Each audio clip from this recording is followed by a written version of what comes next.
Welcome back to Nainshree classes and this is Nainshree. And आज के इस वीडियो में हम पैट previous year question paper solve करेंगे। लेकिन प्रीवियस ईयर क्वेश्चंस को सॉल्व करने से पहले यहाँ पर कुछ इंस्ट्रक्शंस दिए हैं जिनको पढ़ना बहुत ज़रूरी है। एंड मैं आपको सजेस्ट करूँगी कि कभी भी कोई भी पेपर आप देने जाएँ, आप जो है इंस्ट्रक्शन ज़रूर पढ़ें। यहाँ पर देखिए, ये जो आपका पेपर है ये 2 घंटे का होता है। इसमें जो मैक्सिमम मार्क्स होते हैं 100 होते हैं और 100 ही क्वेश्चन होते हैं। इन 100 क्वेश्चंस को आपको 2 घंटे में करने होते हैं, जिसको आप 1 या 1.5 घंटे में आसानी से कर सकते हैं। यहाँ पर कुछ इंस्ट्रक्शन दिए हैं जिनको आपको थॉरली रीड करना है, लेकिन मैं यहाँ पर आपको उस इंस्ट्रक्शन पे ले चलूँगी जिसको आपको ध्यान से पढ़ना है, क्योंकि बाकी सभी जो इंस्ट्रक्शन है वो कॉमन है। यहाँ पर आप देखिए कि प्रत्येक प्रश्न का एक ही उत्तर दीजिए ओवरराइटिंग, और एक से अधिक उत्तर देने की दशा में प्रश्न के उत्तर को गलत माना जाएगा और ऐसे प्रत्येक उत्तर के लिए 1/4 अंक काटा जाएगा। ठीक, तो यहाँ पर आपका 1/4 जो अंक है वो काट लिया जाएगा इस स्थिति में, ओवरराइटिंग की स्थिति में। और एक से अधिक उत्तर अगर आप देंगे इस स्थिति में आपका 1/4 अंक जो है काट लिया जाएगा। सो अभी चलते हैं क्वेश्चंस पर। क्वेश्चन आपसे है कि निम्नलिखित किस क्रम में भारत आए। सिंपल सा क्वेश्चन है आपसे, यहाँ पर आपको क्रम बताना है कि भारत में आने का क्रम इन व्यक्तियों का क्या है। सबसे पहले आप टॉमस रो जी को देखिए। ये जो टॉमस रो हैं ये आपके 1616 में भारत आए थे। किसके काल में? जहांगीर के काल में आए थे। ठीक है, जहांगीर के काल में। फाहियान जो है एक चीनी बौद्ध यात्री थे जो गुप्त शासक चंद्रगुप्त द्वितीय के काल में आए थे। किनके काल में? चंद्रगुप्त द्वितीय के काल में। चंद्रगुप्त द्वितीय को विक्रमादित्य भी कहा जाता है, याद रखिएगा, विक्रमादित्य। तो कब आए थे ये? 399 ईस्वी में आए थे। कब वापस गए थे? तो 414 में ये जो है वापस चले गए थे। ह्वेनसांग के बारे में बात आती है तो ये जो ह्वेनसांग है ये भी आपके चीनी यात्री थे जो नालंदा महाविहार में पढ़ने के लिए आए थे। ठीक, कब आए थे? तो 600 ईस्वी में आए थे। कब आए थे? 600 ईस्वी में आए थे। आप लोगों को इनको याद रखना है। ठीक, ये जो ह्वेनसांग है इन्होंने हर्षवर्धन के काल में जो है एंट्री की थी, याद रखिएगा, हर्षवर्धन के काल में इन्होंने एंट्री की थी। अब यहाँ पर आप लोग सीक्वेंस डिसाइड कर सकते हैं आसानी से, क्योंकि यहाँ पर देखिए ये 1616 में आए थे और ये 399 में और ये 600 में। तो यहाँ पर आप देखिए कि आपका सबसे पहले कौन आया था? सबसे पहले हमारा फाहियान आया था, यानी कि सेकंड नंबर वाला सबसे पहले होगा।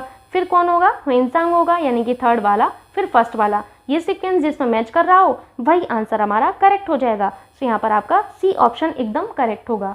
ठीक, सी ऑप्शन करेक्ट होगा। चलते हैं अभी नेक्स्ट क्वेश्चन पर।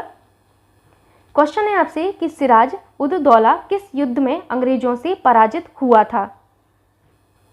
तो जो ये सिराज उद दौला है ये जो है पलासी के युद्ध में अंग्रेजों से पराजित हुए थे। किस में? पलासी के युद्ध में। तो यहाँ पर बी ऑप्शन एकदम करेक्ट होगा। पलासी का जो पहला युद्ध है वो कब हुआ था? 23 जून को हुआ था। 23 जून 1757 में हुआ था।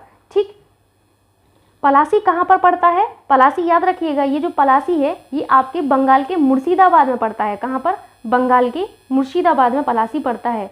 ठीक, सो अभी चलते हैं नेक्स्ट क्वेश्चन पर।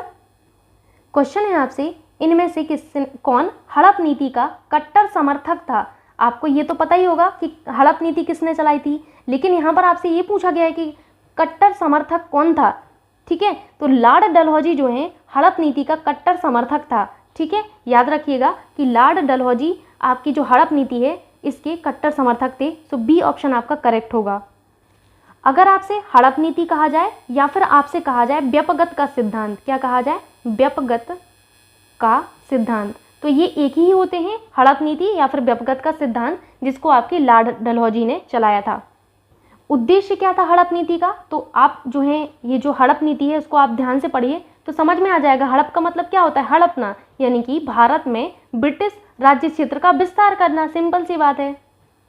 इस सिद्धांत के अनुसार होता क्या था हड़प नीति या फिर व्यपगत के सिद्धांत के अंतर्गत कि कोई भी राज्य जिसका कोई वंशानुगत अधिकारी नहीं हुए तो वो कभी भी उस सिंहासन पर नहीं बैठ सकता था। ठीक है, यानी कि अगर किसी भी राजा ने, उसका खुद का पुत्र नहीं है और अगर उन्होंने पुत्र गोद लिया है तो वो गोद लिया जो पुत्र है उनका उत्तराधिकारी नहीं होता था। यही था सिंपल सी भाषा में हड़प नीति।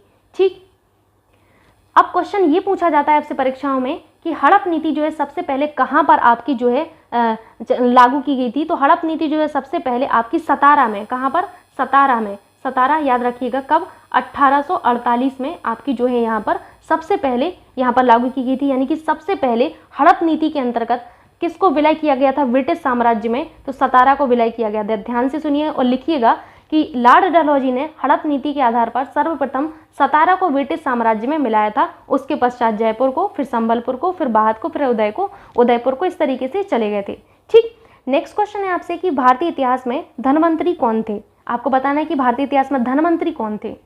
सो धनवंतरी जो है भारतीय इतिहास में चंद्रगुप्त विक्रमादित्य की सभा को सुशोभित करने वाले प्रसिद्ध चिकित्सक थे। ठीक, याद रखिएगा। मूव करते हैं अभी नेक्स्ट क्वेश्चन पर। क्वेश्चन है आपसे कि मौर्यकालीन भारत के विवरण वाली इंडिका के लेखक थे। बहुत सिंपल सा क्वेश्चन है, इंडिका के लेखक कौन थे? तो आप सभी को पता होगा कि मौर्यकालीन जो भारत का विवरण करने वाली जो पुस्तक है इंडिका, उसके लेखक थे मेगास्थनीज, यानी कि फर्स्ट ऑप्शन आपका करेक्ट होगा। ये जो मेगास्थनीज हैं ये यूनानी शासक जो सेल्यूकस थे उनके राजदूत थे। किसके? सेल्यूकस के। ठीक, सेल्यूकस राजदूत। ठीक है, सो इतनी जानकारी इनफ है। मूव करते हैं नेक्स्ट क्वेश्चन पर। क्वेश्चन है आपसे कि साइमन कमीशन किस वर्ष भारत में प्रथम बार आया? ठीक, तो साइमन कमीशन भारत में प्रथम बार आया था 1928 में आया था। सो यहाँ पर आपका डी ऑप्शन एकदम करेक्ट होगा। साइमन कमीशन भारत में पहली बार 1928 में आया था। ये जो साइमन आयोग है, ये साइमन आयोग में 7 जो आपके थे 7 ब्रिटिश सांसदों का समूह था। किसका? 7 ब्रिटिश सांसदों का समूह था। इसमें एक भी भारतीय नहीं था, इसमें एक भी भारतीय सांसद नहीं था। किसमें? साइमन आयोग में। साइमन आयोग का गठन कब हुआ था? तो देखिए, गठन तो 1927 में हुआ था, लेकिन भारत में आगमन 1928 में हुआ था। कंफ्यूज मत होइएगा। ठीक, साइमन आयोग जो था, इसका नाम साइमन आयोग क्यों पड़ा? क्योंकि इनके जो अध्यक्ष थे उनका नाम था सर जॉन साइमन। इनकी नाम पर ही इसका नाम साइमन आयोग पड़ा था। याद रखिएगा आप लोग। अब चूंकि ये जो आयोग था ये एक ऐसा आयोग था जिसमें एक भी भारतीय शामिल नहीं था। सारे के सारे जो सांसद थे इसमें 7 के साथ ये ब्रिटिश सांसद थे। भारतीय न होने की वजह से इसको श्वेत आयोग कहा गया। क्या कहा गया? श्वेत कमीशन कहा गया, श्वेत आयोग कहा गया। याद रखिएगा, श्वेत कमीशन भी इसको कहा गया है। ठीक है, श्वेत कमीशन। ठीक, तो मूव करते हैं नेक्स्ट क्वेश्चन पर। क्वेश्चन है आपसे, भारतीय राष्ट्रीय कांग्रेस द्वारा किस अधिवेशन में ऐतिहासिक पूर्ण स्वराज या पूर्ण स्वतंत्रता का प्रस्ताव पारित किया गया? सो आपको याद रखना है कि भारतीय राष्ट्रीय कांग्रेस द्वारा लाहौर अधिवेशन में पूर्ण स्वराज पूर्ण स्वतंत्रता का प्रस्ताव पारित किया गया था। लाहौर अधिवेशन कब हुआ था? ये आपका 1929 में हुआ था। और इसी 1929 के कांग्रेस के लाहौर अधिवेशन में पूर्ण स्वराज्य का लक्ष्य घोषित किया गया था। ठीक है, अध्यक्षता किसने की थी? इस लाहौर अधिवेशन की अध्यक्षता, जिसमें पूर्ण स्वराज्य जो है इसका प्रस्ताव पारित किया गया था, इसकी अध्यक्षता आपके जवाहरलाल नेहरू ने की थी। किसने? जवाहरलाल नेहरू। ठीक है, सो अभी मूव करते हैं नेक्स्ट क्वेश्चन पर। क्वेश्चन नंबर 8 आपसे है, निम्न का मिलान कीजिए। आपको यहाँ पर मैच करना है Indian national army. Indian national army यानी कि आज़ाद हिंद फौज किसने किया था? सुभाष चंद्र बोस ने। सो आपका इंडियन नेशनल आर्मी किससे मैच होगा? सेकंड से। गदर पार्टी का किसने गठन किया था? तो गदर पार्टी की स्थापना आपकी 1913 में की गई थी। कब? 1913 में सैन फ्रांसिस्को अमेरिका में की गई थी। सैन फ्रांसिस्को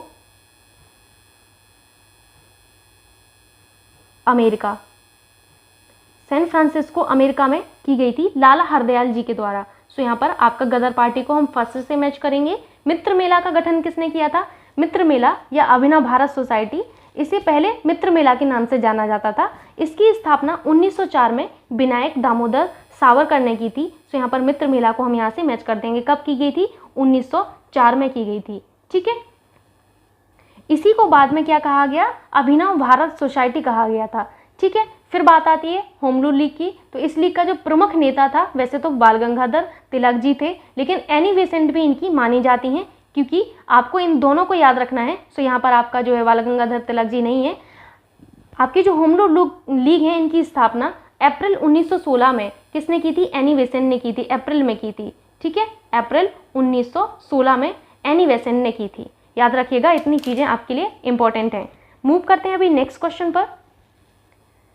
क्वेश्चन है आपसे कि निम्न में से किसने महात्मा गांधी के खिलाफत आंदोलन से जोड़ने का विरोध किया था? तो यहाँ पर आप लोगों को बताना है कि जो महात्मा गांधी का खिलाफत आंदोलन था उससे जुड़ने के लिए किसने विरोध किया था? सो आंसर होगा मोहम्मद अली जिन्ना। ये जो मोहम्मद अली जिन्ना जी हैं, ये खिलाफत आंदोलन के जो हैं विरोध में थे। याद रखिएगा कि ये जो आपका खिलाफत आंदोलन था वो क्या था? तो तुर्की साम्राज्य के विभाजन के विरुद्ध मोहम्मद अली और शौकत अली, ये जो दो ब्रदर थे, इन्होंने खिलाफत आंदोलन का नेतृत्व किया था, जिसमें गांधी जी ने जो है समर्थन किया था। ठीक, तो इस अवसर को गांधी जी ने, ये जो खिलाफत आंदोलन था, इस अवसर को गांधी जी ने हिंदू मुस्लिम एकता के अवसर के रूप में देखा था, जिसका आपके मोहम्मद अली जिन्ना जी ने कड़ा विरोध किया था। ठीक, नेक्स्ट क्वेश्चन है आपसे कि इनमें से कौन सा क्रांतिकारी संगठन काकोरी षड्यंत्र केस में शामिल था? आपको बताना है कि कौन सा क्रांतिकारी संगठन काकोरी षड्यंत्र केस में शामिल था। सो यहाँ पर याद रखिएगा कि काकोरी षड्यंत्र में HRA शामिल था, यानी कि हिंदुस्तान रिपब्लिकन एसोसिएशन आपका जो है एक ऐसा क्रांतिकारी संगठन था जो काकोरी षड्यंत्र में शामिल था। काकोरी षड्यंत्र हुआ कब था? तो काकोरी षड्यंत्र जो हुआ था वो आपका हुआ था 9 अगस्त को हुआ था, 9 अगस्त 1925 को उत्तर प्रदेश में लखनऊ सहारनपुर, ये जो आपकी रेल लाइन थी, इसमें काकोरी नामक स्थान पर एक ट्रेन की डकैती हो गई थी, जिसको हम लोग काकोरी षड्यंत्र के नाम से जानते हैं। कब हुई थी काकोरी षड्यंत्र? कब हुआ था? 1925 में हुआ था। ये आपसे पूछा जाता है अन्य एग्जामों में भी, याद रखिएगा आप लोग। ठीक, नेक्स्ट क्वेश्चन है आपसे कि नागार्जुन सागर बांध किस नदी पर बना है? नागार्जुन सागर बांध जो है आपका कृष्णा नदी पर बनाया है, इसीलिए आपका यहाँ पर सेकंड ऑप्शन एकदम करेक्ट होगा। मूव करते हैं अभी नेक्स्ट क्वेश्चन पर। क्वेश्चन है आपसे कि माउंट एवरेस्ट पर प्रथम बार चढ़ाई किस वर्ष की गई? माउंट एवरेस्ट पर प्रथम बार चढ़ाई कब की गई थी, ये बताना है आपको।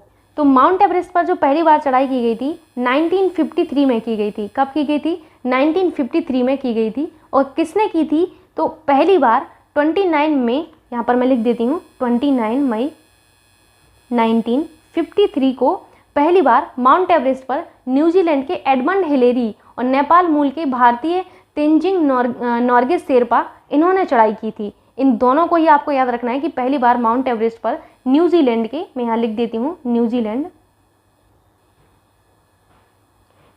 के कौन थे? न्यूजीलैंड के थे एडमंड हिलेरी। ठीक है, और नेपाल के एक और लोग थे जिनको आप लोगों ने बहुत बार सुना होगा, तेंजिंग नोर्गे शेरपा। ठीक है, नेपाल से कौन थे? शेरपा जी थे। ठीक, सो इन्होंने जो है पहली बार चढ़ाई की थी एवरेस्ट पर, याद रखिएगा 1953 में। सेकंड ऑप्शन आपका करेक्ट होगा। मूव करते हैं नेक्स्ट क्वेश्चन पर। क्वेश्चन है आपसे कि भरतपुर में स्थित पक्षी अभ्यारण्य राष्ट्रीय उद्यान का नाम है। सो यहाँ पर भरतपुर में जो पक्षी अभ्यारण्य है उसका नाम है भरतपुर या फिर केवलादेव घाना राष्ट्रीय अभ्यारण्य। ठीक है, याद रखिएगा केवलादेव घाना राष्ट्रीय उद्यान। थर्ड ऑप्शन आपका एकदम करेक्ट होगा। यहाँ पर जो है हजारों की संख्या में दुर्लभ और विलुप्त प्रजाति के पक्षी पाए जाते हैं। ठीक, और यूनेस्को द्वारा केवलादेव घाना राष्ट्रीय उद्यान को 1985 में विश्व धरोहर के रूप में भी शामिल किया गया है, याद रखिएगा। नेक्स्ट क्वेश्चन है आपसे कि भिलाई इस्पात संयंत्र के लौह अयस्क का स्रोत क्या है? तो यहाँ पर याद रखिएगा कि भिलाई इस्पात संयंत्र के लौह अयस्क का जो स्रोत है वो है दल्ली राजहरा, यानी कि फर्स्ट ऑप्शन आपका करेक्ट होगा। ये जो भिलाई इस्पात संयंत्र है ये आपका कहाँ पर है? तो ये आपका छत्तीसगढ़ में है। कहाँ पर? छत्तीसगढ़ में है। ठीक, छत्तीसगढ़ में भिलाई में है, दुर्ग में। ठीक, इनकी स्थापना द्वितीय पंचवर्षीय योजना के समय 1955 में की गई थी। कब की गई थी? 1955 में की गई थी, जो कि आपके पूर्व सोवियत संघ की सहायता से स्थापित किया गया था, याद रखिएगा। नेक्स्ट क्वेश्चन पर चलते हैं। क्वेश्चन है आपसे कि दिए गए दर्रों और उनके स्थानों का कौन सा जोड़ सही नहीं है? सो यहाँ पर आपको बताना है कि आपके ये जो दर्रे हैं फिर उनका स्थान है, उनमें से कौन सा सही नहीं है। सो यहाँ पर जोजिला और बुर्जिल तो ये आपके जम्मू कश्मीर में है। बारालापचा और सिपकीला ये कहाँ पर है? बारालापचा और सिपकीला दर्रा हिमाचल प्रदेश में है। कहाँ पर है? हिमाचल प्रदेश में है, उत्तर प्रदेश में नहीं है। HP यानी कि हिमाचल प्रदेश।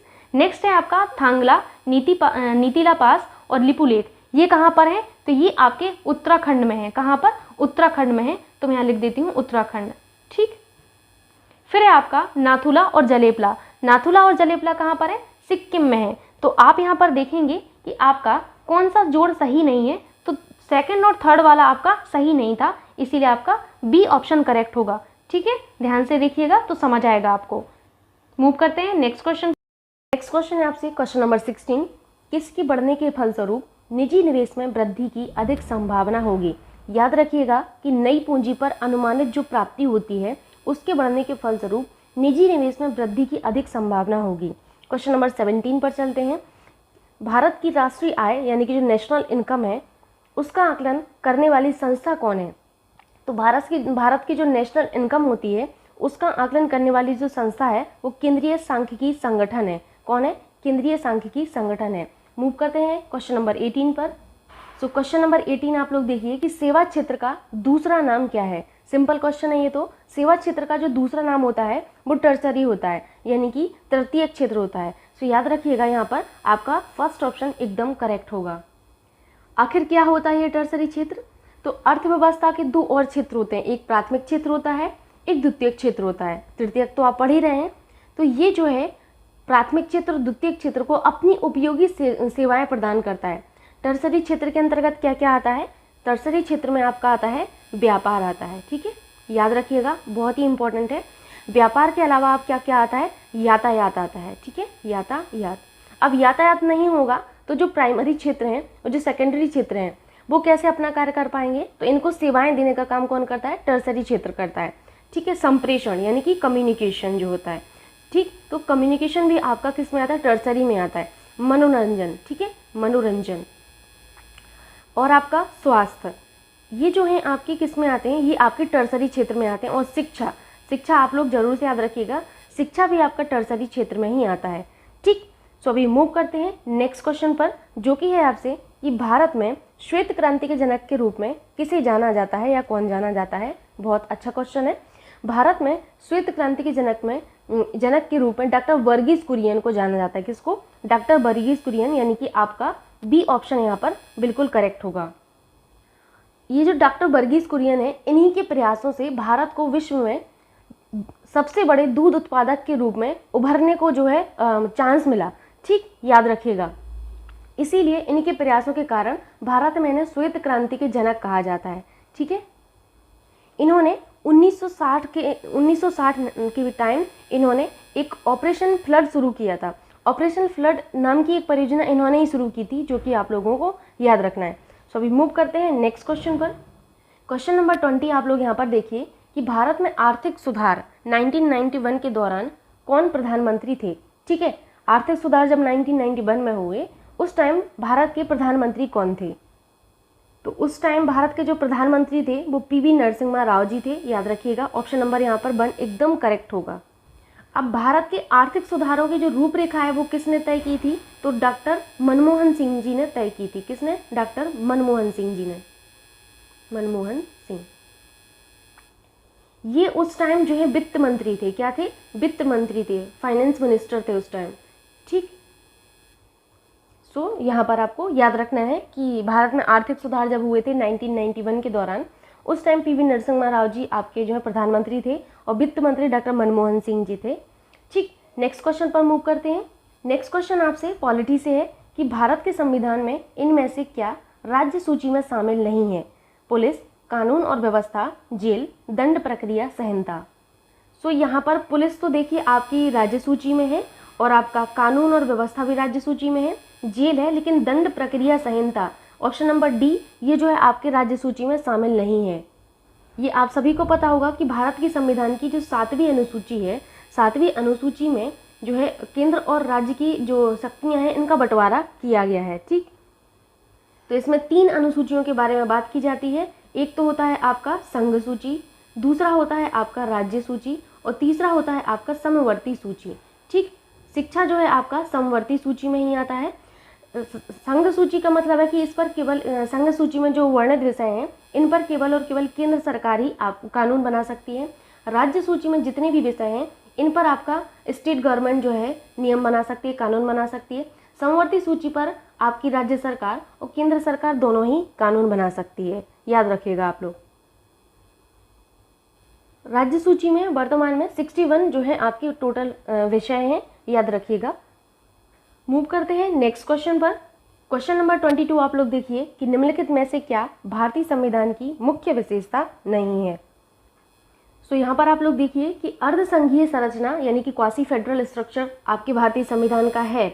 आपका कमिटेड जुडिशरी आपका भारतीय संविधान में नहीं है। शक्तियों का वितरण अभी हाल मैंने आपको बताया है। लिखित संविधान और संविधान की सर्वोच्चता आपके प्यारे भारत में है। तो ये 3 तो हैं, बल्कि आपका जो सी ऑप्शन है ये आपका भारतीय संविधान की प्रमुख विशेषताओं में से एक नहीं है। सो अभी मूव करते हैं नेक्स्ट क्वेश्चन पर। सो क्वेश्चन नंबर 23 है आपसे कि इनमें से क्या भारतीय नागरिकों को आर्थिक न्याय प्रदान करता है। यहाँ पर आर्थिक न्याय की बात की जा रही है, तो राज्य के नीति निर्देशक तत्व जो हैं भारतीय नागरिकों को आर्थिक न्याय प्रदान करते हैं, इसीलिए यहाँ पर ऑप्शन नंबर सी एकदम करेक्ट होगा। नीति निर्देशक जो तत्व हैं इनका उल्लेख भारतीय संविधान में कहाँ पर किया गया है, तो भाग 4 में किया गया है। किसमें? भाग 4 में किया गया है नीति निर्देशक तत्वों का उल्लेख, और अनुच्छेद 36 से लेकर आपके जो है 51 तक, 36 से लेकर 51 तक राज्य की नीति निर्देशक तत्वों का उल्लेख किया गया है। नीति निर्देशक तत्व होते क्या हैं, यानी कि डीपीएसपी, तो ये बेसिकली जो है गवर्नमेंट जो है अपनी नीतियों का निर्धारण और कानून बनाने में इनका प्रयोग करती है। ठीक है, बेसिकली डीपीएसपी वो होते हैं कि नागरिकों के प्रति, जो आपके सिटीजन हैं उनके प्रति राज्य के क्या दायित्व हैं, ये होता है आपका नीति निर्देशक तत्व। मूव करते हैं नेक्स्ट क्वेश्चन पर। क्वेश्चन है आपसे, भारतीय संविधान का कौन सा अनुच्छेद राज्य सरकारों को ग्राम पंचायतों के आयोजन के लिए निर्देशित करता है। तो याद रखिएगा कि अनुच्छेद 40 जो है, अनुच्छेद 40, इसमें राज्य सरकारों के लिए ग्राम पंचायतों के गठन का प्रावधान किया गया है। तो ये जो अनुच्छेद 40 है ये आपके किस में आएगा? डीपीएसपी में आएगा, यानी कि राज्य के नीति निर्देशक तत्वों के अंतर्गत आएगा। ठीक है, तो राज्य के नीति निर्देशक तत्व अनुच्छेद 40 में ग्राम पंचायतों का प्रावधान करके राज्यों का गठन करने की शक्ति प्रदान की गई है। ठीक है, तो यहाँ पर याद रखिएगा अनुच्छेद 40। मूव करते हैं नेक्स्ट क्वेश्चन पर।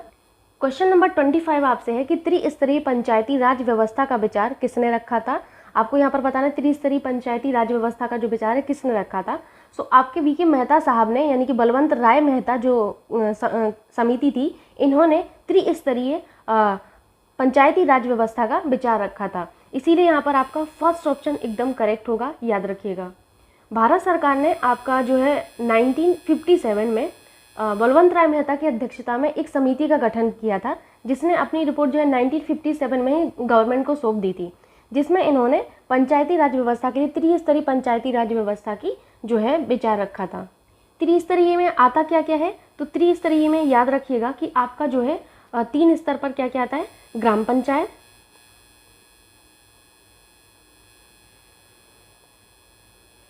एंड आपका सेकंड जो होता है क्या होता है, पंचायत समिति, एंड तीसरा जो स्तर होता है, यानी कि जो थर्ड होता है, वो होता है आपका जिला पंचायत। ठीक है, जिला पंचायत, याद रखिएगा। और ये जो समिति थी बलवंत राय मेहता समिति, इसी समिति की सिफारिश पर देश में वर्तमान में पंचायती राज व्यवस्था जो है वो संचालित की जाती है। अभी चलते हैं 26 क्वेश्चन पर। क्वेश्चन है आपसे कि बिजली का प्रवाह सर्किट में कब होता है। आपको ये बताना है कि बिजली का प्रवाह जो है आपके सर्किट में कब होता है। सो याद रखिएगा कि स्विच बंद होने पर सर्किट में बिजली का प्रवाह होता है। यहाँ पर सेकंड ऑप्शन आपका एकदम करेक्ट होगा, यानी कि ऑप्शन नंबर बी आपका करेक्ट होगा। नेक्स्ट क्वेश्चन है आपसे कि प्रतिरोध का एसआई मात्रक क्या है, एसआई इकाई क्या है। सो याद रखिएगा कि प्रतिरोध का एसआई जो इकाई होता है वो आपका ओम होता है, ओम। सो यहाँ पर आपका बी ऑप्शन एकदम करेक्ट होगा। प्रतिरोध होता क्या है, किसी चालक में जब विद्युत धारा प्रवाहित की जाती है तो विद्युत धारा के प्रवाहित होने पर चालकों के जो परिणाम होते हैं और अन्य कारक जो होते हैं उनके द्वारा एक रेजिस्टेंस यानी कि व्यवधान जो है उत्पन्न किया जाता है। इसे ही हम लोग क्या कहते हैं, चालक का प्रतिरोध कहते हैं। ठीक है, इस व्यवधान को हम क्या कहते हैं, चालक का प्रतिरोध कहते हैं, और इसका जो प्रतिरोध का एसआई मात्रक है वो ओम होता है। तो मूव करते हैं नेक्स्ट क्वेश्चन पर, क्वेश्चन नंबर 28 पर। क्वेश्चन नंबर 28 है आपसे कि नींबू का खट्टा स्वाद इनमें से किसकी उपस्थिति के कारण होता है। तो नींबू का जो खट्टा स्वाद होता है वो सिट्रिक अम्ल की उपस्थिति के कारण होता है। जो चीज़ें आपकी खट्टी होती हैं उनमें सिट्रिक अम्ल होता है, जैसे संतरा हुआ आपका, जितने भी आपके खट्टे फल हैं उन सभी में आपका सिट्रिक अम्ल होता है। याद रखिएगा, सिट्रिक या सिट्रिक अम्ल एक दुर्लभ कार्बनिक अम्ल होता है। ठीक है, क्या होता है सिट्रिक अम्ल, एक दुर्लभ कार्बनिक अम्ल होता है, दुर्लभ।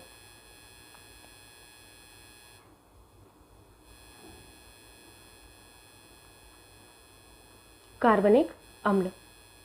ठीक, मूव करते हैं नेक्स्ट क्वेश्चन पर। क्वेश्चन है आपसे कर्कट जनक रसायन से होता है। तो याद रखिएगा कि कर्कट जनक रसायन से क्या होता है, कैंसर होता है। ठीक है, यहाँ पर सी ऑप्शन आपका करेक्ट होगा। कैंसर होता क्या है, किसी कोशिका का जब असामान्य रूप से वृद्धि होती है तो उसे कैंसर कहा जाता है। ठीक है, बॉडी के किसी भी पार्ट में जब असामान्य तरीके से आपकी जो टिश्यूज़ होते हैं उनकी वृद्धि होती है तो उसको कैंसर कहते हैं। मूव करते हैं नेक्स्ट क्वेश्चन पर, क्वेश्चन नंबर 30 पर। क्वेश्चन है आपसे कि त्वचा की ऊपरी सतह क्या कहलाती है। सो याद रखिएगा कि त्वचा की जो सबसे ऊपरी सतह होती है उसको हम लोग क्या कहते हैं, जो वह आवरण होता है उसी को हम लोग कहते हैं एपिडर्मिस। क्या कहते हैं, एपिडर्मिस, यानी कि अधि चर्म कहते हैं, अधि चर्म। ठीक है, ऊपरी सतह कहा जाए या फिर आपसे बाह्य आवरण कहा जाए, याद रखिएगा ये दोनों एक ही चीज़ें हैं, ऊपरी सतह या फिर बाह्य आवरण। ठीक, इंग्लिश में जरूर याद रखिएगा एपिडर्मिस। इसका कार्य क्या होता है एपिडर्मिस का, तो जाहिर सी बात है कि ये बाह्य आवरण है तो हमारे अंदर की जो चीज़ें हैं, आंतरिक अंग जो है उनकी रक्षा करता है बेसिकली। ठीक है, मूव करते हैं क्वेश्चन नंबर 31 पर। सो क्वेश्चन यहाँ पर आपको 31 दिख रहा होगा। आपको यहाँ पर बताना है कि √1 + 27/169 इक्वल्स टू 1 + x/13 हो, तो x का मान आपको बताना है, यानी कि यहाँ पर आपको x की वैल्यू फाइंड करनी है। बहुत ही सिंपल सा क्वेश्चन है, यहाँ पर कुछ भी आपको दिमाग यहाँ पर लगाना नहीं है सच। ठीक है, यहाँ पर आप लोग क्या करिए कि यहाँ पर 169 का एलसीएम ले लीजिए, तो यहाँ पर क्या हो जाएगा, यहाँ पर 169 + 27 हो जाएगा, √ आपका ऑलरेडी है यहाँ पर, प्लस यहाँ पर क्या होगा 1 + x/13 हो जाएगा। ठीक है, जब आप इसको जोड़ेंगे 169 + 27 को, तो यहाँ पर क्या होगा, यहाँ पर होगा आपका 196/169 हो जाएगा इक्वल्स टू 1 + x/13। फिर यहाँ पर क्या होगा, ये आपका किस चीज़ का वर्ग होता है, तो यहाँ आपका होगा 14 का, और ये क्या होता है 169, ये 13 का होता है। ठीक है, सो 1 + x/13 हो जाएगा। जब आप इसको 1 को इस साइड लाएंगे तो क्या होगा 14/13 -1 इक्वल्स टू x/13 हो जाएगा। ठीक है, इसको सॉल्व करिए आप लोग, क्या होगा मैं यहाँ पर सॉल्व कर देती हूँ। तो ये होगा आपका 14 - 13/13 इक्वल्स टू x/13। 13 से 13 कट जाएगा और x इक्वल्स टू क्या आ जाएगा आपका, x इक्वल्स टू आपका यहाँ पर 1 आ जाएगा। सो यहाँ पर क्वेश्चन बहुत सिंपल था। तो x की वैल्यू क्या फाइंड आउट हुई, x की वैल्यू आई आपकी 1, यानी कि ऑप्शन नंबर ए एकदम करेक्ट होगा। मूव करते हैं नेक्स्ट क्वेश्चन पर। नेक्स्ट जो क्वेश्चन है उस पर जाने से पहले मैं आपको एक बात बोलना चाहती हूँ कि मैंने आप सभी को ये ऑलरेडी बताया था कि ये आपका एक ऐसा क्वेश्चन पेपर होता है जो बहुत सिंपल होता है। इसको आप आसानी से 1 घंटे में कर सकते हैं। ऑनेस्टली मेरा तो 45 मिनट में वहाँ पर हो गया था, मैं बस बैठी थी। अगर अभी भी आपको नहीं समझ लग रहा है कि कैसे आपको UPSSC पैट एग्जाम को अप्रोच करना है, देन मैंने उसके लिए हर एक पर्सन के हिसाब से अलग अलग वीडियोस बनाए हैं। लाइक उन लोगों के लिए जिनको कुछ और नहीं तैयारी करनी है, प्रेजेंट टाइम में सिर्फ UPSSC पैट एग्जाम देना है, तो मैंने उसके लिए भी स्ट्रेटजी बताई है। ऐसे स्टूडेंट जिनके पास बहुत कम टाइम है, वैसे एग्जाम को ज़्यादा टाइम है नहीं है और उनको कोई एग्जाम भी यहाँ पर देना है तो उनके पास कम ही टाइम है, तो वो कैसे तैयारी करें। ऐसे स्टूडेंट जिनकी ऑलरेडी तैयारी हो रखी है बट वो किस एक बुक से पढ़ के जाएं जिससे उनका सारा रिवीजन हो जाए और बहुत अच्छा स्कोर लाया जाए, तो उसके लिए भी मैंने वीडियोस बनाए हैं। आप हमारी प्लेलिस्ट में जाके वो वीडियोस देख सकते हैं, आपको काफ़ी कुछ हेल्प मिलेगी। सो क्वेश्चन देखिए आप यहाँ पर, एक इसका सिंपल सा आपको मैं तरीका बताती हूँ इस क्वेश्चन का। ऐसा क्वेश्चन आपसे परीक्षा में पूछा जाता है अक्सर, ठीक है, 1 डे एग्जाम्स में आपसे पूछा जाता है। तो 37/1/2 लिख लीजिए। इसमें आपको 1/8 जो है कितने होंगे ये आपको फाइंड करना है, तो इसको आप नीचे लिख दीजिए। ये क्या हो जाएगा 75/2 हो जाएगा और ये क्या होगा 1/8 हो जाएगा। ठीक है, फिर इसके बाद तो आप लोग कर ही लेंगे, बचपन से हम लोग पढ़ते आए हैं। 75/2 × 8 क्या हो जाएगा 1 हो जाएगा। ठीक है, इसको जब कट करेंगे तो क्या होगा 2 से ये 4 बार कट जाएगा, तो ये क्या हो जाएगा, जब 4 से इसमें गुणा करेंगे 4 पंचे 20 यानी कि 2, 4 सत्ते 28 और 2 कितना हो जाएगा 30 हो जाएगा, यानी कि यहाँ पर कितना हो जाएगा 300 हो जाएगा। तो आपके क्या हो गया 300 1/8 होंगे, 37 सही 1/2 में, इसीलिए आपका फर्स्ट ऑप्शन एकदम करेक्ट होगा। याद रखिएगा, ये बहुत सिंपल सा क्वेश्चन था। ठीक, सो मूव करते हैं क्वेश्चन नंबर 33 पर। क्वेश्चन नंबर 33 भी आपका बहुत सिंपल सा है, इसमें आपको कुछ दिमाग लगाना ही नहीं है। इसको जब आप देखेंगे कि 36.1/102.4 एक एक अंक पर दशमलव है, हटा दीजिए दशमलव को। ठीक है, फिर यहाँ पर आप लोग देखेंगे कि ये किसी ना किसी के जो है वर्ग हैं, तो आप देखिए 361 किसका है और आपका 1024 किसका है, तो सिंपल सा है, ये आपके 19 का है और ये किसका है 32 का होता है। जब आप इसको इसमें देखेंगे डिवाइड करेंगे तो डिवाइड करने की ऐसा ज़रूरत नहीं है, क्योंकि आपको एज इट इज़ दिया गया है ऑप्शन नंबर सी में 19/32। ठीक, सो मूव करते हैं क्वेश्चन नंबर 34 पर। क्वेश्चन आपसे है कि एक शहर की जनसंख्या में 4% की वार्षिक वृद्धि होती है, परंतु स्थानांतरण के कारण 1/2% वार्षिक तक घट भी जाती है। 3 वर्षों में वृद्धि का प्रतिशत क्या होगा? ये भी बहुत सिंपल सा क्वेश्चन है। सो यहाँ पर आपको मैं क्वेश्चन सॉल्व कराऊंगी तो फ्रैक्शन मेथड से कराऊंगी, बिकॉज फ्रैक्शन मेथड आपका बहुत ही सिंपल मेथड होता है। तो यहाँ पर सबसे पहले आप देखिए कि एक वर्ष में जनसंख्या में वृद्धि कितने की हुई। पहले तो देखिए 4% की वार्षिक वृद्धि होती है, बट 1/2% जो है वार्षिक वृद्धि से घट भी जाता है। ठीक, यानी कि यहाँ पर क्या मतलब हुआ इसका, आपको यहाँ पर ये कैलकुलेट कर लेना है कि जनसंख्या में एक वर्ष में कितनी बढ़ोतरी हुई। तो मैं लिख देती हूँ जनसंख्या में एक वर्ष में बढ़ोतरी। ठीक है, एक वर्ष में बढ़ोतरी कितनी होगी? 4% की दर से तो बढ़ रहा है और 1/2% से घट जा रहा है। तो क्या करेंगे, इसमें से 1/2% घटा देंगे तो यहाँ पर क्या होगा, 3.5% हो जाएगा। आप जब इसको कैलकुलेट करेंगे तो यहाँ कितना बनेगा, 7/3 बनेगा, जो 7/2 बनेगा, जो कि क्या हो जाएगा, 3.5% हो जाएगा। अब इस 3.5% को आप क्या लिख सकते हैं, इसको हम लिख सकते हैं 3.5/100 लिख सकते हैं, है ना। जब इसको पॉइंट हटाएंगे तो यहाँ एक 0 बढ़ जाएगा, यानी कि 35/1000। ठीक है, 5 से इसको कट करिए, 5 7 35, 5 दूनी 10, 0 0, यानी कि 7/200 हो जाएगा। इसका मतलब क्या हुआ, इसका मतलब ये हुआ कि पहले कितनी थी, 200 थी, फिर वृद्धि कितनी हुई, 7 की हुई। ऐसा कितनी बार हुआ, ये 3 वर्षों तक ऐसा हुआ है। तो यहाँ क्या करिए कि पहले आपका 200 था, 200 से कितना हो गया, 207 हो गया। नेक्स्ट ईयर क्या हुआ, 200 था, 200 से आपका क्या हो गया, 207 हो गया। अगले साल भी क्या हुआ, 200 था, 200 से 207 हो गया। ये आपका प्रारंभिक है और ये वृद्धि के बाद वाला है। ठीक है, इनको आप जब इनका मल्टीप्लाई करिए, मल्टीप्लाई करेंगे तो आपको एक बहुत बड़ा सा जो है एक राशि प्राप्त होगी। यहाँ पर क्या होगा, 8 होगा, 2 4 और 2 6 हो जाएगा। अब इनका मल्टीप्लाई करेंगे तो क्या होगा, 8 8 6 9, ये मैंने करके देखा है, आप करके देखिए तो इतना ही आएगा, 4 3। ठीक, फिर हमें क्या करना होता है, जब कभी भी हमें ये ज्ञात करना होता है कि प्रतिशत वृद्धि क्या होगी, तो प्रतिशत वृद्धि के लिए सिंपल सी बात है, आप क्या करते हैं कि आपका जो अमाउंट बाद में आता है उसमें से हम पहले वाला घटा देते हैं। ठीक है, जब बाद वाले में से पहले वाला आप घटाओगे तो क्या बचेगा, यहाँ पर 8 6 9 7 4 3 बचेगा। और यहाँ पर क्या बचे, यहाँ पर क्या करेंगे, जो आपका पहले वाला होता है उसको हम नीचे लिख देते हैं। परसेंटेज में जो वृद्धि निकाली जाती है वो ऐसे ही तो निकाली जाती है, बाद वाले में से पहले वाला घटा देते हैं और नीचे हम जो पहले वाला है उसको लिख देते हैं, 2 2 4 और 2 6। परसेंटेज आपको निकालना है तो मल्टीप्लाई बाई 100 आपको करना ही होगा। जब आप इसको डिवाइड करेंगे तो आपका कितना आता है, यहाँ पर आपका आएगा 0.10871 आएगा। ठीक है, मल्टीप्लाई बाई 100 आएगा। जब आप इसको मल्टीप्लाई बाई 100 करेंगे तो कितना होगा, 10.87 हो जाएगा, है ना, 10.87 हो जाएगा।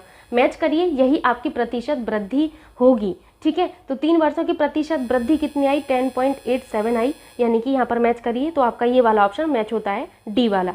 ठीक, ये आपको समझ में आ गया होगा। पहले आपको जनसंख्या में एक वर्ष में बढ़ोतरी निकालनी है, 4% से आपको 1/2% घटा देना है, बिकॉज इसमें लिखा हुआ है कि स्थानांतरण के कारण वार्षिक जो आपका घट रहा है वो 1.2% से घट जा रहा है।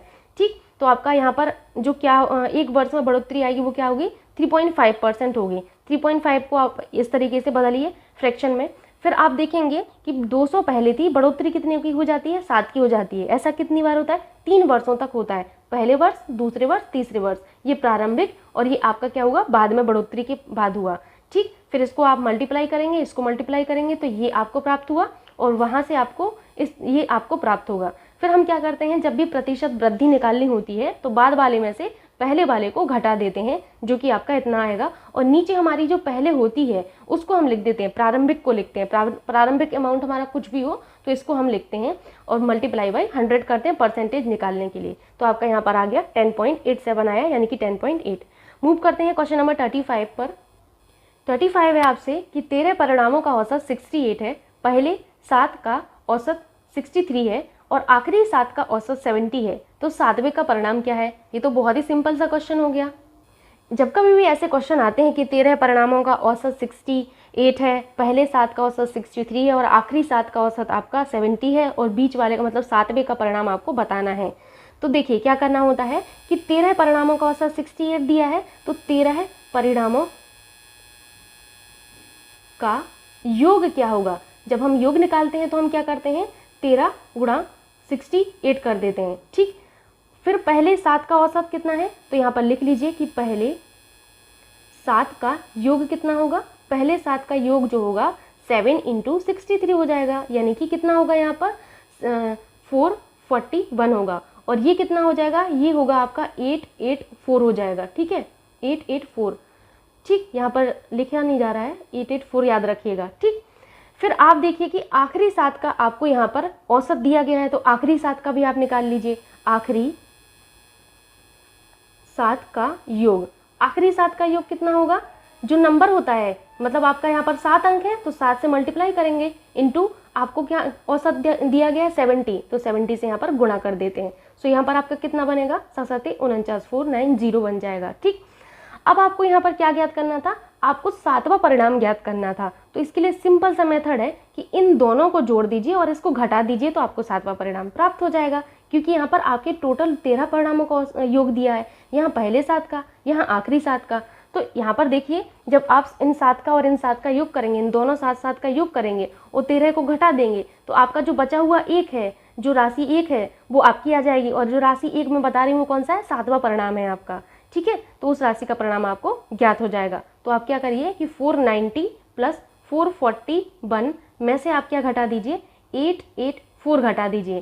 तो यहाँ पर कितना हो जाएगा, 1 हो जाएगा, 9 4 13 की 3, और यहाँ पर कितना हो जाएगा, 9 हो जाएगा, ठीक। -884 हो जाएगा। जब आप इसको घटाएंगे तो कितना हो जाएगा, 11 में से 4 गया, 7 बचा। फिर यहाँ पर आपका 12 में से आपका कितना 8 गया, तो कितना बता, 4 बचा। सो यहाँ पर आपका 47 बिल्कुल करेक्ट होगा। तो आपका ऑप्शन नंबर ए एकदम करेक्ट है। मूव करते हैं नेक्स्ट क्वेश्चन पर। अब यहाँ से आपके हिंदी के क्वेश्चन हैं कि निम्नलिखित में से तीक्ष्ण का विलोम क्या होगा। बताइए कि तीक्ष्ण का विलोम क्या होगा। तीक्ष्ण का होता है कुंठित होता है, क्या होता है, कुंठित होता है। सो यहाँ पर आपका डी ऑप्शन एकदम करेक्ट हो जाएगा, ठीक। तीव्र का क्या होता है, तो तीव्र का बहुत ही सिंपल है, मंद होता है, ठीक है, तीव्र का मंद हो जाएगा। तृष्णा का क्या होता है, वितृष्णा होता है, तृष्णा, ठीक है, वितृष्णा हो जाता है। त्यागी का क्या हो जाता है, त्यागी का भोगी हो जाता है, ठीक है। कुंठित का आप लोगों ने देख लिया है, तीक्ष्ण होता है। नेक्स्ट है आपका कि गज वदन का पर्यायवाची है। अब देखिए यहाँ पर गज आ गया तो आप तो समझ ही गए होंगे। तो यहाँ पर आपका पर्यायवाची क्या होगा, गणपति होगा, क्या होगा, गणपति होगा। इनके अन्य पर्यायवाची क्या होते हैं, तो इनके होते हैं गणेश होता है, क्योंकि ये गणेश जी के ही पर्यायवाची हैं। तो गणेश यहाँ पर मैं लिख देती हूँ, गणेश। और क्या होगा, गणेश जी को और क्या कहते हैं, लंबोदर कहते हैं। इनका पर्यायवाची क्या है, लंबोदर होता है।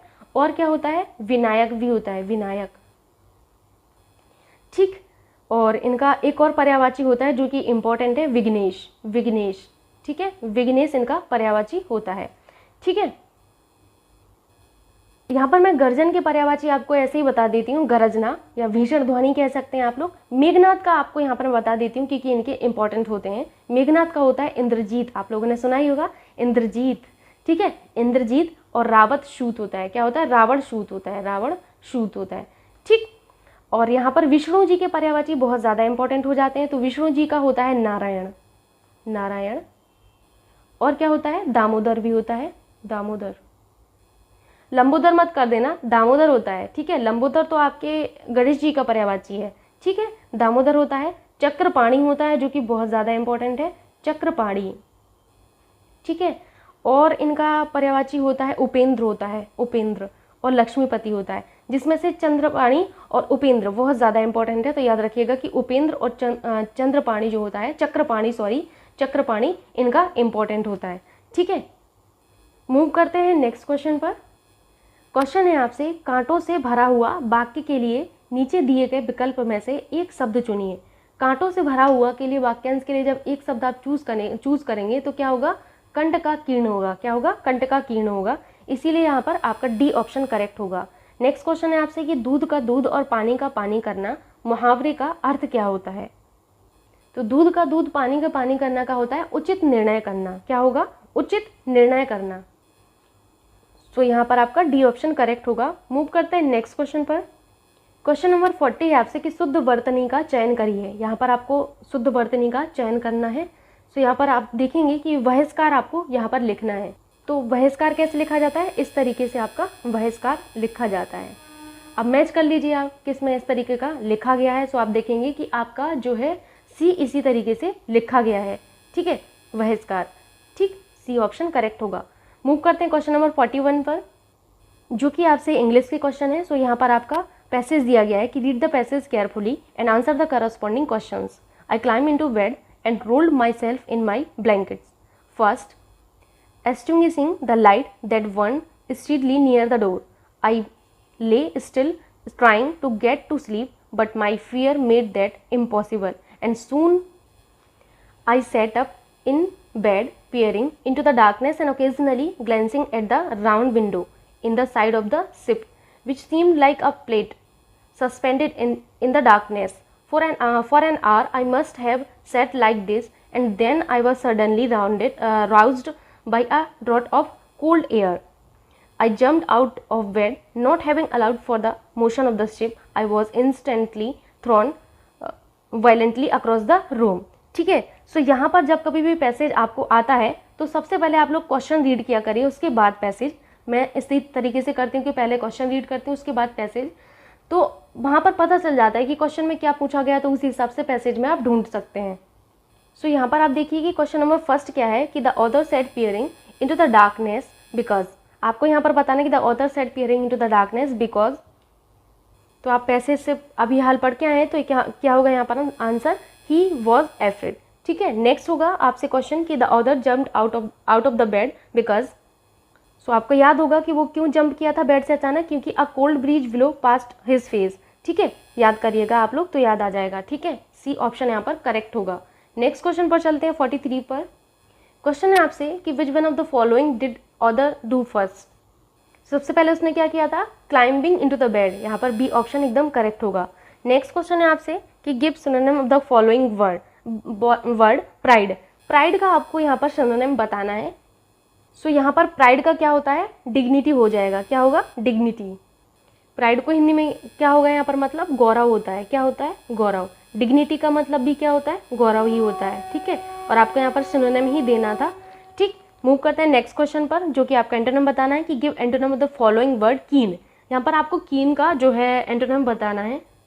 कीन का मतलब होता है उत्सुक। क्या होता है, उत्सुक होता है इसका मतलब, उत्सुक।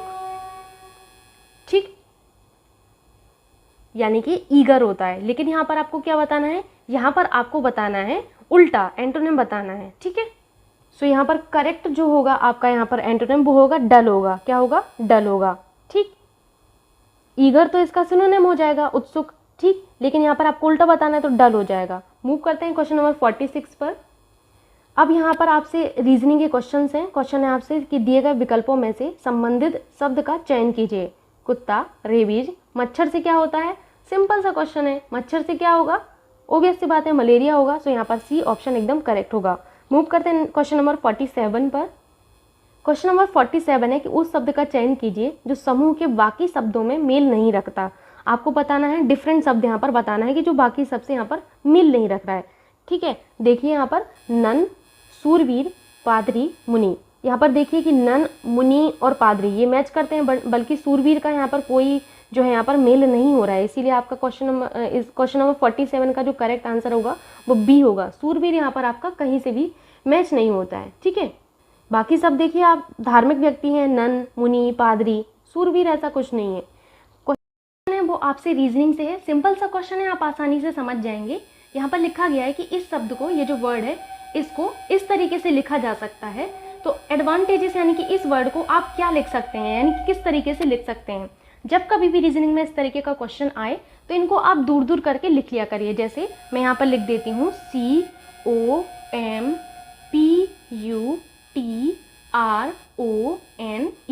ठीक है, इस तरीके से मैंने लिख लिया। इन्होंने क्या कहा है कि इसको हम लोग ये लिख सकते हैं, तो मैं नीचे लिख देती हूँ कि इसको क्या लिखा है इन्होंने, PMOCTUENOR। ठीक है, ये लिख सकते हैं। अब आप ध्यान से देखिए, यहाँ पर आपको एक चीज़ समझ में आएगी। जब आप मिडिल में देखेंगे तो देखिए, पहले तो मैं पेन का कलर चेंज कर लेती हूँ ताकि आपको क्लैरिटी हो चीज़ों में। यहाँ देखिए यू को इस तरीके से इन्होंने पलट के लिखा है यहाँ पर, यानी कि स्थान परिवर्तित कर दिया। टी को इस तरीके से यहाँ पर एक स्थान पहले लिख दिया, यहाँ पर देखिए सी को यहाँ पर लिख दिया, यानी कि सिर्फ इन्होंने स्थान चेंज किया है। पी को आगे लिख दिया, ओ को कहाँ लिखा है, यहाँ पर लिखा है, और एम को कहाँ पर लिखा है, यहाँ पर लिखा है। फिर यहाँ पर देखिए आर को सबसे पीछे ला दिया और ई को जो है यहाँ पर ला दिया शुरुआत में, और एन को यहाँ पर और ओ को यहाँ पर। यही देखिए यहाँ पर परफॉर्म किया गया ये वाला एक्शन, और ये वाला एक्शन पीछे भी लास्ट में यानी कि परफॉर्म किया गया है, और बीच में आप देखिए यहाँ इनका स्थान परिवर्तित कर दिया गया है।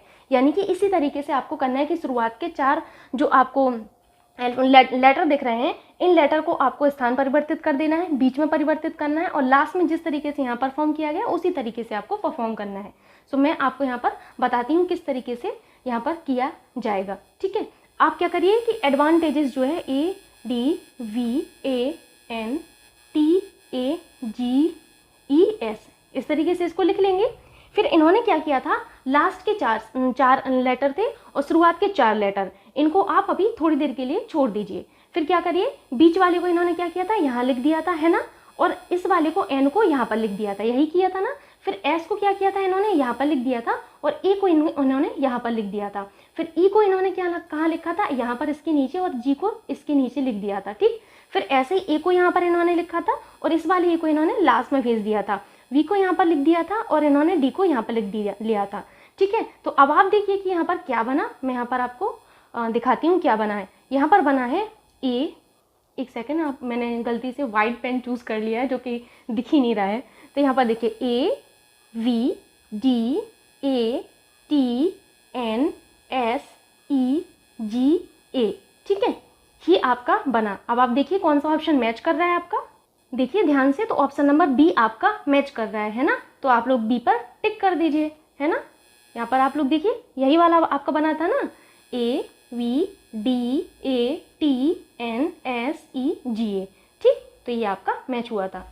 अब मूव करते हैं नेक्स्ट क्वेश्चन पर। आई होप आपको समझ में आ गया होगा। नेक्स्ट क्वेश्चन आपसे ब्लड रिलेशन से है, जो कि सिंपल सा क्वेश्चन होगा। आइए देखते हैं। क्वेश्चन है आपसे कि एक आदमी ने एक महिला से कहा, तुम्हारी माँ के पति की बहन मेरी बुआ है। वह महिला उस आदमी से किस प्रकार संबंधित है। सिंपल सा क्वेश्चन है, इसको मैं नीचे सॉल्व करके बताती हूँ। ठीक है, ये आपका एक आदमी है और ये महिला रही। ठीक है, तो ये जो आदमी है, इस आदमी ने महिला से कहा कि तुम्हारी माँ के पति की बहन। तो यहाँ महिला जो है, महिला यानी कि ये जो महिला है इनकी माँ। ठीक, तो इनकी माँ को आप ऊपर ला दीजिए, और इनकी माँ के पति यहाँ पर हो गए, यानी कि इनके पिताजी हो गए।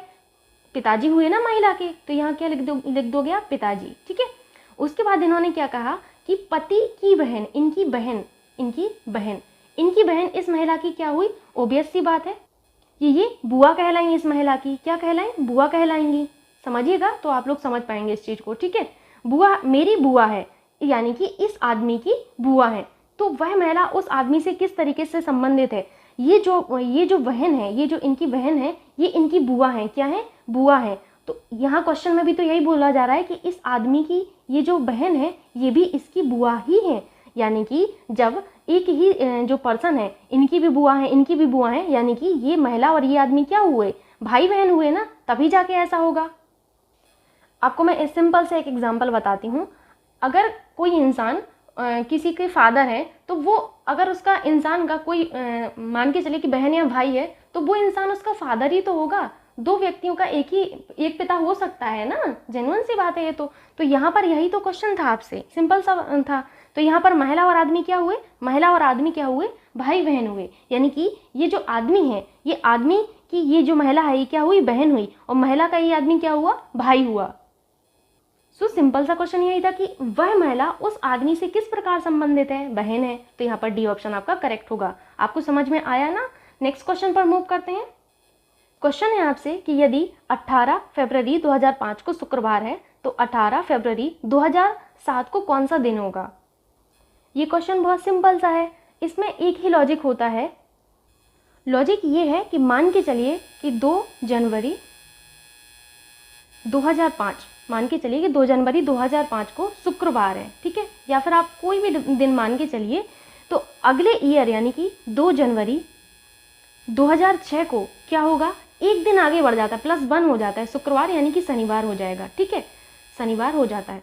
अगर मैं कहूँ कि 2 जनवरी 2007 को क्या होगा, तो 2 जनवरी 2007 को एक प्लस और कर दीजिए, यानी कि रविवार हो जाता है। ठीक है, रविवार। अगर मैं कहूँ 2 जनवरी 2008 को क्या होगा, तो 2 जनवरी 2008 को +1 कर दीजिए, यानी कि सोमवार हो जाएगा। ठीक है, अगर मैं कहूँ 2 जनवरी 2009 को क्या होगा, तो 2 जनवरी 2009 को सोमवार यानी कि +1 करेंगे तो मंगलवार हो जाएगा, यानी कि एक दिन आगे बढ़ जाता है। यहाँ से आपको ये कॉन्सेप्ट समझ में आया। तो क्वेश्चन भी तो इसी तरीके का है। अब आप इसे आसानी से कर सकते हैं कि आपको यहाँ पर दिया गया है 18 फरवरी 2005 को क्या है, इस दिन आपका शुक्रवार, यहाँ पर बोल रहे हैं कि ये शुक्रवार है। आपसे पूछा गया कि 18 फरवरी 2007 को क्या होगा, तो पहले तो 18 फरवरी 2006 को क्या होगा ये निकालिए। तो क्या होगा, +1 करेंगे, जब इसमें शुक्रवार में 1 करेंगे तो क्या हो जाएगा, आपका शनिवार हो जाएगा। ठीक है, शनिवार। फिर आपको यहाँ पर 2007 का निकालना है, यानी कि 18 फरवरी 2007 में करेंगे तो +1 हो जाएगा, यानी कि रविवार हो जाएगा। सो यहाँ पर करेक्ट आंसर क्या होगा, आपका रविवार होगा, यानी कि ऑप्शन नंबर 1 आपका एकदम करेक्ट है। सो अभी मूव करते हैं नेक्स्ट क्वेश्चन पर, जो कि है आपसे कि भारत के उस प्रथम राज्य का नाम क्या है जिसने अपने सभी निवासियों को स्वास्थ्य बीमा प्रदान किया है।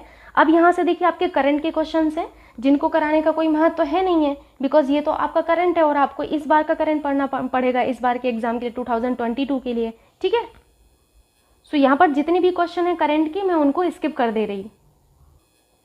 आगे जो क्वेश्चंस हैं आपके वो सभी करंट के ही हैं, तो मैं इनको कट कर देती हूँ, बिकॉज इस बार का करंट आपको पढ़ना होगा 2022 वाला। 21 वाला आप पढ़ के क्या करेंगे, तो मैं इन क्वेश्चंस को कट कर देती हूँ, बिकॉज यहाँ पर हमें इनको नहीं करना है। ठीक है, यहाँ पर मैं सारे के सारे करंट वाले क्वेश्चंस को कट कर देती हूँ। ठीक, 10 क्वेश्चन आपके करंट में आते हैं। करंट क्या आते हैं पैट में, तो आपको इस बार का 2022 का करंट अफेयर्स पढ़ना होगा। इसके लिए पिछला वाला करंट अफेयर्स का कोई मतलब है नहीं है सच यहाँ पर। सो ये भी आपका करंट का क्वेश्चन है, ये भी आपके करंट का ही क्वेश्चन है। और आगे चलेंगे तो यहाँ पर आप देखेंगे कि ये भी आपका करंट का ही क्वेश्चन है 60। एंड नेक्स्ट आपका जो है ये करंट से क्वेश्चन नहीं है आपका 61 को आप देखिए, निम्न में से किस देश को थंडर ड्रैगन की भूमिका के नाम से जाना जाता है।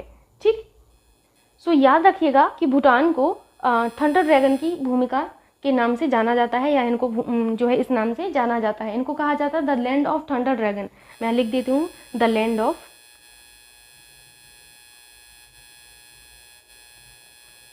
थंडर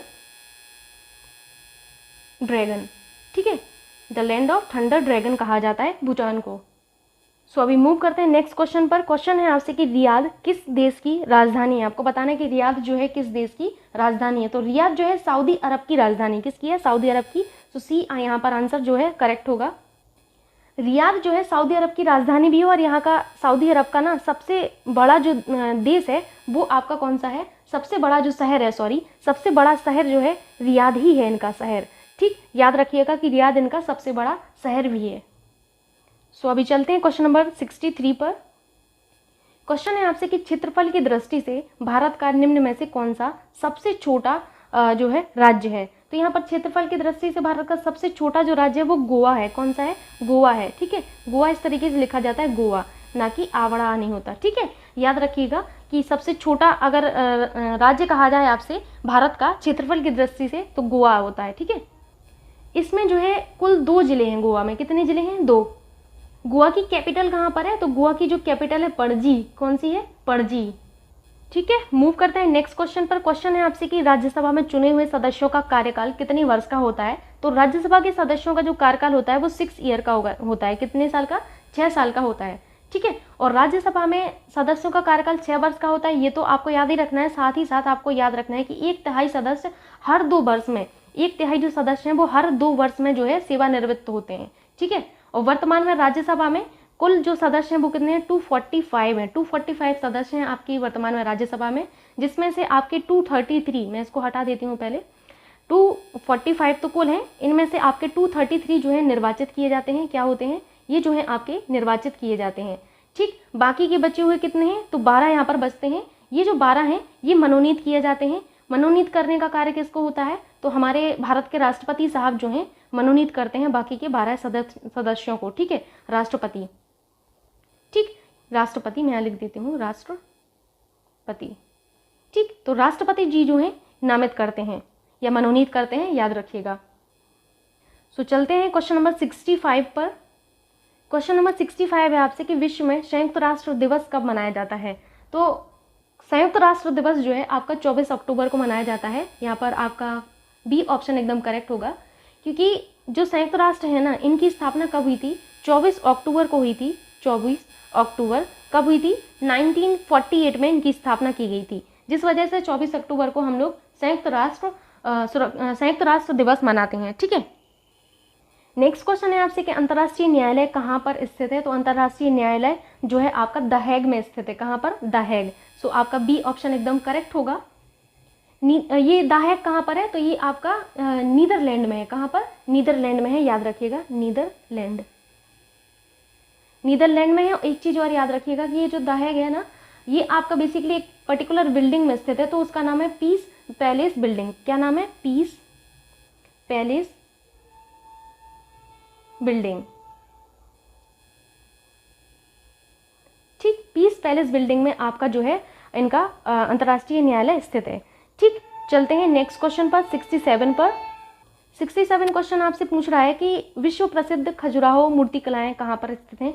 तो विश्व प्रसिद्ध खजुराहो की जो मूर्ति कलाएं हैं वो आपके एमपी में स्थित हैं। कहाँ पर? एमपी में। सो यहाँ पर बी ऑप्शन एकदम करेक्ट होगा। किस जिले में स्थित हैं? तो छतरपुर जिले में। छतरपुर, याद रखिएगा, छतरपुर जिले में स्थित है। ठीक, निर्माण किसने करवाया था? ये जो आपके खजुराहो मंदिर है, तो इनका निर्माण चंदेल वंश के शासकों ने करवाया था। किसने? चंदेल वंश के शासकों ने। चंदेल वंश के शासकों ने। ठीक है, तो इन्होंने करवाया था 950 से 1050 ईस्वी के मध्य इन्होंने करवाया था इनका निर्माण। ठीक, चलते हैं नेक्स्ट क्वेश्चन पर। क्वेश्चन है आपसे कि प्रसिद्ध नव कालेवारा उत्सव निम्न में से किस राज्य से संबद्ध है। तो याद रखिएगा कि नव कालेवारा जो उत्सव है उड़ीसा राज्य से संबंधित है। यहाँ पर डी ऑप्शन आपका एकदम करेक्ट होगा। ये जो उत्सव है आपका उड़ीसा राज्य में पुरी में स्थित जो जगन्नाथ मंदिर है यहाँ पर होता है। ठीक है, तो ये उत्सव जो है इसका संबंध किससे है? भगवान जगन्नाथ से जुड़ा हुआ उत्सव है। किससे? भगवान जगन्नाथ से। ठीक, नेक्स्ट क्वेश्चन पर चलते हैं। अभी क्वेश्चन है आपसे कि निम्न में से कौन सी एक हरित गृह गैस नहीं है। आपको यहाँ पर बताना है कि इनमें से कौन सी आपकी ग्रीन हाउस गैस नहीं है। याद रखिएगा कि वातावरण में आपकी 6 गैसें ऐसी हैं जिन्हें हरित गृह गैसों की कैटेगरी में रखा गया है। कौन कौन सी हैं? तो पहली है आपकी कार्बन डाइऑक्साइड, दूसरी है आपकी मीथेन। ठीक है, तीसरी है आपकी कौन सी? Nitrous oxide.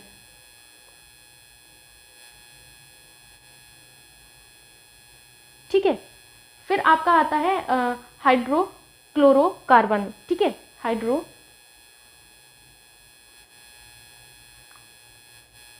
हाइड्रोफ्लोरो। ठीक है, फ्लोरोकार्बन, फ्लोरो होता है, याद रखिएगा, हाइड्रोफ्लोरोकार्बन। ठीक, नेक्स्ट है आपका सल्फर हेक्सा फ्लोराइड। ठीक है, सल्फर हेक्सा फ्लोराइड। यहाँ पर मैं बड़ा बड़ा इसलिए लिख रही हूँ क्योंकि यहाँ पर ऑलरेडी ये जो पेपर है उसके कुछ शब्द लिखे हुए हैं, तो ताकि आपको कन्फ्यूजन क्रिएट ना हो, याद रखिएगा। ठीक, सल्फर हेक्सा फ्लोराइड, इनको आपको याद रखना है। अब यहाँ पर देखना है आपको कौन सा मैच नहीं हो रहा है। मीथेन जो है आपकी एक ग्रीन हाउस गैस में आती है, कार्बन डाइऑक्साइड भी आती है, और एक जो क्लोरोफ्लोरोकार्बन है यानी कि ये CFC जो है ये भी आता है आपका, और आपका नाइट्रोजन जो है ये कभी भी आपका हरित गृह गैसों में नहीं आता है। तो यहाँ पर बी ऑप्शन जो है आपका सही होगा। ठीक, क्योंकि ये नाइट्रोजन कभी भी आपका ग्रीन हाउस गैसेस में नहीं आता, याद रखिएगा, कई बार आपसे एग्जाम में पूछा जाता है। नेक्स्ट क्वेश्चन पर चलते हैं। क्वेश्चन है आपसे कि अर्जुन पुरस्कार किस लिए दिए जाते हैं। ठीक है, सो याद रखिएगा कि अर्जुन पुरस्कार जो है खेल के क्षेत्र में उत्कृष्ट प्रदर्शन के लिए दिए जाते हैं। सो ऑप्शन नंबर सी जो है आपका एकदम करेक्ट होगा। याद रखिएगा कि भारत में सबसे पहले इस राष्ट्रीय पुरस्कार का जो शुभारंभ हुआ था, यानी कि कब इसकी शुरुआत की थी, तो 1961 में की गई थी। ठीक है, सबसे पहले भारत में इस राष्ट्रीय खेल पुरस्कार की शुरुआत 1961 में की गई थी। ठीक, ये जो है भारत में खेल की दुनिया में दूसरा सबसे प्रतिष्ठित पुरस्कार माना जाता है। तो पहले नंबर पर कौन सा आता है? पहले नंबर पर जो आता है खेल की दुनिया में सबसे श्रेष्ठ जो पुरस्कार माना जाता है वो होता है आपका राजीव गांधी खेल रत्न पुरस्कार। कौन सा होता है? राजीव गांधी खेल रत्न पुरस्कार। ठीक, राजीव गांधी खेल रत्न पुरस्कार को अभी वर्तमान में क्या बोला जाता है? मेजर ध्यानचंद पुरस्कार बोला जाता है। इसका नाम परिवर्तित कर दिया गया है, ये याद रखिएगा, मेजर ध्यानचंद पुरस्कार। ठीक है, मेजर ध्यानचंद पुरस्कार इसको वर्तमान में बोला जाता है। मूव करते हैं नेक्स्ट क्वेश्चन पर। उससे पहले मैं आपको एक चीज़ और बताना चाहूँगी कि अर्जुन पुरस्कार में 15 लाख रुपए की धनराशि भी दी जाती है और कांस्य प्रतिमा दी जाती है और एक प्रशस्ति पत्र दिया जाता है। ये भी एग्जाम में पूछा जाता है कि अर्जुन पुरस्कार में क्या क्या दिया जाता है। तो 15 लाख रुपए की धनराशि दी जाती है और एक जो है इनको कांस्य की प्रतिमा दी जाती है और एक प्रशस्ति पत्र दिया जाता है। मूव करते हैं 71 क्वेश्चन नंबर पर। सो यहाँ पर आपसे जो क्वेश्चन है, निम्नलिखित गद्यांश को ध्यानपूर्वक पढ़िए तथा उस पर आधारित प्रश्न जो कि आपके 71 से 75 तक हैं उनके उत्तर चुनिए। ठीक, पढ़िए इसको ध्यान से आप लोग। स्वतंत्रता संग्राम मनुष्य में उत्तम और स्पृहणीय विशेषताएं पैदा करता है और भारतीय स्वातंत्र्य संग्राम भी इसका अपवाद नहीं है। महात्मा गांधी के नेतृत्व में यह युद्ध बिना किसी ईर्ष्या, द्वेष तथा खून खराबे के लड़ा गया। गांधी जी इसे सत्याग्रह कहते थे। इसके पीछे उनकी शिक्षा, धार्मिक आस्था तथा अन्य उपलब्धियों का उतना हाथ नहीं था जितना उनकी सदाचरण और व्यवहार का। इस स्वातंत्र्य आंदोलन को स्मरण रखने का मुख्य कारण यह है कि यह जनतांत्रिक था, अर्थात इसमें देश के हर वर्ग और जाति के लोग सम्मिलित थे, चाहे वे धनी हों, गरीब, नर हों या नारी हों, अथवा विभिन्न संप्रदायों के हों। इसके साथ ही यह एक धर्मनिरपेक्ष और स्वतंत्रता कर्मियों के संघर्षशील राष्ट्रीय आंदोलन था। स्वतंत्र भारत के नागरिक के रूप में हम आज जनतांत्रिकता और धर्मनिरपेक्षता का लाभ उठा रहे हैं। हम सोच नहीं सकते हैं कि इतने बड़े देश में अपना शासन करने के लिए हम अपना प्रतिनिधि नहीं चुन सकते थे, या कोई गंदा कानून लागू कर दिया जाता था तो हम उसके विरुद्ध आवाज़ नहीं उठा सकते थे और हम अपनी राय स्वतंत्रता पूर्वक व्यक्त नहीं कर सकते थे। अब आपको यहाँ पर क्वेश्चन दिए गए हैं जिनका आपको यहाँ पर आंसर बताना है। क्वेश्चन नंबर 71 है कि उपयुक्त गद्यांश में प्रयुक्त स्पृहणीय शब्द का अर्थ क्या है? तो स्पृहणीय का अर्थ जो निकलेगा जब आप जो पैराग्राफ है उसको पढ़ेंगे तो इसका मतलब होता है प्राप्त करने योग्य। क्या होता है? प्राप्त करने योग्य। तो यहाँ पर आपका ए जो है बिल्कुल करेक्ट होगा। 72 पर चलते हैं। 72 है आपसे कि उपयुक्त गद्यांश में लेखक ने मुख्य रूप से बताया है। आपको यहाँ पर बताना है कि ये जो गद्यांश है इसमें लेखक ने मुख्य रूप से क्या बताया है। तो पूरे गद्यांश में आपने पढ़ा होगा, इसमें क्या बताया गया है? महात्मा गांधी के नेतृत्व में राष्ट्रीय आंदोलन कैसा था। तो यहाँ पर डी एकदम करेक्ट होगा। मूव करते हैं 73 क्वेश्चन पर। 73 आपसे है कि उपयुक्त गद्यांश में लेखक का उद्देश्य क्या था। तो उद्देश्य क्या है लेखक का? तो लेखक का उद्देश्य था भारतीय स्वतंत्रता संग्राम की विशेषता बताना। क्या था? भारतीय स्वतंत्रता संग्राम की जो विशेषता है उसको बताना। धर्मनिरपेक्षता से क्या आशय है? ये तो बहुत कॉमन सी बात है। धर्मनिरपेक्षता से आशय क्या होता है कि सभी धर्मों का आदर, भारत एक धर्मनिरपेक्ष देश है और यहाँ सभी धर्मों का आदर किया जाता है। तो सभी धर्मों का आदर किया जाता है जिस वजह से हमारे भारत को धर्मनिरपेक्ष राज्य कहा जाता है। और यहाँ पर क्या होगा? सभी धर्मों का आदर। सो क्वेश्चन नंबर 75 आपसे है कि कैसे माना जाए कि हमारा स्वतंत्रता संग्राम जनतांत्रिक था। ये आपको पैसेज से ही आंसर देना था बिकॉज 71 से 75 तक आपका पैसेज था। तो यहाँ पर आप देखेंगे कि हमारा जो स्वतंत्रता संग्राम था वो जनतांत्रिक था। ये कैसे पता चला था? बिकॉज इसमें सभी जातियों, वर्गों, धर्मों के लोगों ने भाग लिया था। ठीक है, अभी मूव करते हैं नेक्स्ट गद्यांश पर जो कि आपके 76 से 80 तक के आपको उत्तर यहाँ पर देने होंगे। पढ़ते हैं। नेक्स्ट क्वेश्चन है आपसे कि निम्नलिखित गद्यांश को ध्यानपूर्वक पढ़िए तथा उस पर आधारित प्रश्नों 76 से 80 के उत्तर चुनिए। विधाता रचित इस सृष्टि का सिरमौर है मनुष्य, उसकी कारीगरी का सर्वोत्तम नमूना। इस मानव को ब्रह्मांड का लघु रूप मानकर भारतीय दार्शनिकों ने यत पिंडे तत् ब्राह्मणे की कल्पना की थी। उनकी यह कल्पना मात्र कल्पना नहीं थी, प्रत्युत यथार्थ भी थी, क्योंकि मानव मन में जो विचारणा के रूप में घटित होता है उसी का कृति रूप ही तो सृष्टि है। मन तो मन, मानव का मनुष्य भी अप्रतिम है। देखने में इससे भव्य, आकर्षण और लावण्यमय रूप में सृष्टि अन्यत्र कहाँ है। अद्भुत एवं अद्वितीय है मानव सौंदर्य। साहित्यकारों ने इनके रूप सौंदर्य के वर्णन की कितनी ही आप्रस्तुतों का विधान किया है और इस सौंदर्य राशि से सभी को आप्यायित करने के लिए अनेक काव्य सृष्टियाँ रच डाली हैं। साहित्य शास्त्रियों ने भी इसी मानव की भावनाओं का विवेचन करते हुए अनेक रसों का निरूपण किया है। परंतु वैज्ञानिक दृष्टि से विचार किया जाए तो मानव शरीर को एक जटिल यंत्र में उपमित किया जा सकता है। जिस प्रकार यंत्र के एक पुर्जे में दोष आ जाने पर सारा यंत्र गड़बड़ा जाता है, बेकार हो जाता है, उसी प्रकार मानव शरीर के विभिन्न अवयवों में से यदि कोई एक अवयव भी बिगड़ जाता है तो उसका प्रभाव सारे शरीर पर पड़ता है। इतना ही नहीं, गुर्दे जैसे कोमल एवं नाजुक हिस्से के खराब हो जाने पर यह गतिशील बपु यंत्र एकाएक अवरुद्ध हो सकता है, व्यक्ति की मृत्यु हो सकती है। एक अंग के विकृत होने पर सारा शरीर दंडित हो, यह काल कवलित हो जाए, यह विचारणीय है। आगे है आपसे कि यदि किसी यंत्र के पुर्जे को बदलकर उसके स्थान पर नया पुर्जा लगाकर यंत्र को पूर्ववत सुचारू एवं व्यवस्थित रूप से क्रियाशील बनाया जा सकता है तो शरीर के विकृत अंग के स्थान पर नव्य निरामय अंग लगाकर शरीर को स्वस्थ और सामान्य क्यों नहीं बनाया जा सकता। शल्य चिकित्सकों ने इस दायित्वपूर्ण चुनौती को स्वीकार किया तथा निरंतर अध्यवसानपूर्ण साधना के अनंतर अंग प्रत्यारोपण के क्षेत्र में सफलता प्राप्त की। अंग प्रत्यारोपण का उद्देश्य है कि मनुष्य दीर्घायु प्राप्त कर सके। यहाँ यह ध्यातव्य है कि मानव शरीर हर किसी के अंग को उसी प्रकार स्वीकार नहीं करता जिस प्रकार हर किसी का रक्त उसे स्वीकार नहीं होता। रोगी को रक्त देने से पूर्व रक्त वर्ग का परीक्षण अत्यावश्यक है, तो अंग प्रत्यारोपण से पूर्व ऊतक परीक्षण अनिवार्य है। आज का शल्य चिकित्सक गुर्दे, यकृत, आंत, फेफड़े, हृदय का प्रत्यारोपण सफलतापूर्वक कर रहा है।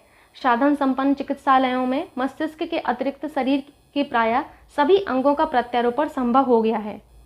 सो यहाँ पर अभी देखिए आपसे क्वेश्चन पूछा गया है कि मानव को सृष्टि का लघु रूप माना गया है क्योंकि मानव मन में जो घटित होता है वही सृष्टि में घटित होता है, इसलिए मानव को सृष्टि का लघु रूप माना गया है। यहाँ पर ऑप्शन ए एकदम करेक्ट होगा। नेक्स्ट क्वेश्चन है आपसे कि वैज्ञानिक दृष्टि का अपेक्षाकृत अभाव होता है, किस में होता है अभाव? तो वैज्ञानिक दृष्टिकोण का जो अभाव होता है वो साहित्य शास्त्रियों में होता है। किस में होता है? साहित्य शास्त्री में होता है। मूव करते हैं नेक्स्ट क्वेश्चन पर। क्वेश्चन है आपसे कि मानव शरीर को यंत्रवत कहा गया है। क्यों कहा गया है इसको यंत्रवत? क्योंकि अवयव रूपी पुर्जों के विकृत होने पर शरीर यंत्रवत निष्क्रिय हो जाता है, जिस वजह से मानव शरीर को यंत्रवत कहा गया है। ये सारे पैसेज से आपको क्वेश्चन उठाने हैं, कुछ भी अलग नहीं है, बहुत सिंपल से क्वेश्चन है। नेक्स्ट क्वेश्चन है आपसे, शल्य चिकित्सकों द्वारा स्वीकार की गई दायित्वपूर्ण चुनौती थी। शल्य चिकित्सकों ने कौन सी चुनौती को जो है अपनी दायित्वपूर्ण चुनौती जो है स्वीकार की, तो आपको यहाँ पर बताना है। अंग प्रत्यारोपण द्वारा शरीर को सामान्य बनाना। ठीक है, अनुच्छेद में प्रयुक्त निरामय जो शब्द है इसका पर्याय क्या होगा? तो निरामय जो शब्द है इसका जो पर्याय होता है वो होता है आपका स्वस्थ। ठीक है, यहाँ पर बी ऑप्शन एकदम करेक्ट होगा। मूव करते हैं क्वेश्चन नंबर 81 से, मैथमेटिक्स से है। क्वेश्चन है आपसे, निम्नांकित रेखा चित्र में सीमेंट का विभिन्न वर्षों के दौरान उत्पादन मिलियन टन में दर्शाया गया है। इसका अध्ययन करें और निम्नलिखित प्रश्नों के उत्तर दीजिए।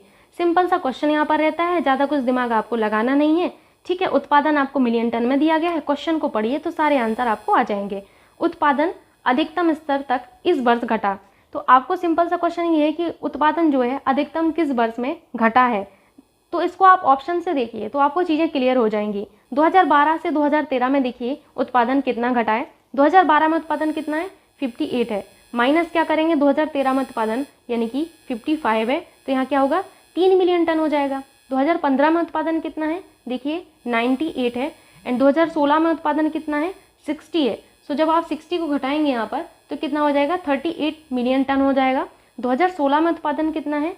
2016 में आपका 60 है एंड 2017 में उत्पादन आपका 55 है। सो यहाँ पर आपका क्या आएगा? 5 मिलियन टन होगा। 2019 में उत्पादन कितना है? 90 है। 2020 में उत्पादन कितना है? 80 है। 80 को जब घटाएंगे तो यहाँ पर 10 मिलियन टन होगा। यहाँ पर आपको ये देखनी है कि मैक्सिमम कहाँ पर है। मैक्सिमम को आप ध्यान से देखिएगा, यहाँ पर 3 है, यहाँ पर 38 है, यहाँ पर 5 है, यहाँ पर 10 है। सो 38 यहाँ पर मैक्सिमम है, यानी कि सबसे ज़्यादा स्तर कहाँ पर घटा है? इस वाले में घटा है, 2015 से 2016 वाले ईयर में। ऑप्शन नंबर बी एकदम करेक्ट होगा। मूव करते हैं नेक्स्ट क्वेश्चन पर। क्वेश्चन है आपसे कि उत्पादन में पिछले वर्ष की तुलना में वर्ष डैश के दौरान अधिकतम वृद्धि हुई है। यहाँ पर आपको बताना है कि किस वर्ष में अधिकतम वृद्धि हुई है। आप पहले ग्राफ को देखिए, ये आपको दिया गया है, यहाँ पर देख लीजिए आप इसको ध्यान से। ठीक, फिर जिस तरीके से ऑप्शन दिया गया है उस ऑप्शन में आप देखिए कि किस ईयर की बात की जा रही है और वो वैल्यू पुट करते जाइए। मैं बार बार आपको नहीं दिखा सकती हूँ, अभी मैं क्वेश्चन पर ले चलती हूँ। मेरे सामने क्वेश्चन पेपर है, मैंने इसका हार्ड कॉपी रखा हुआ है क्योंकि मैंने ये एग्ज़ाम दिया था, ठीक है।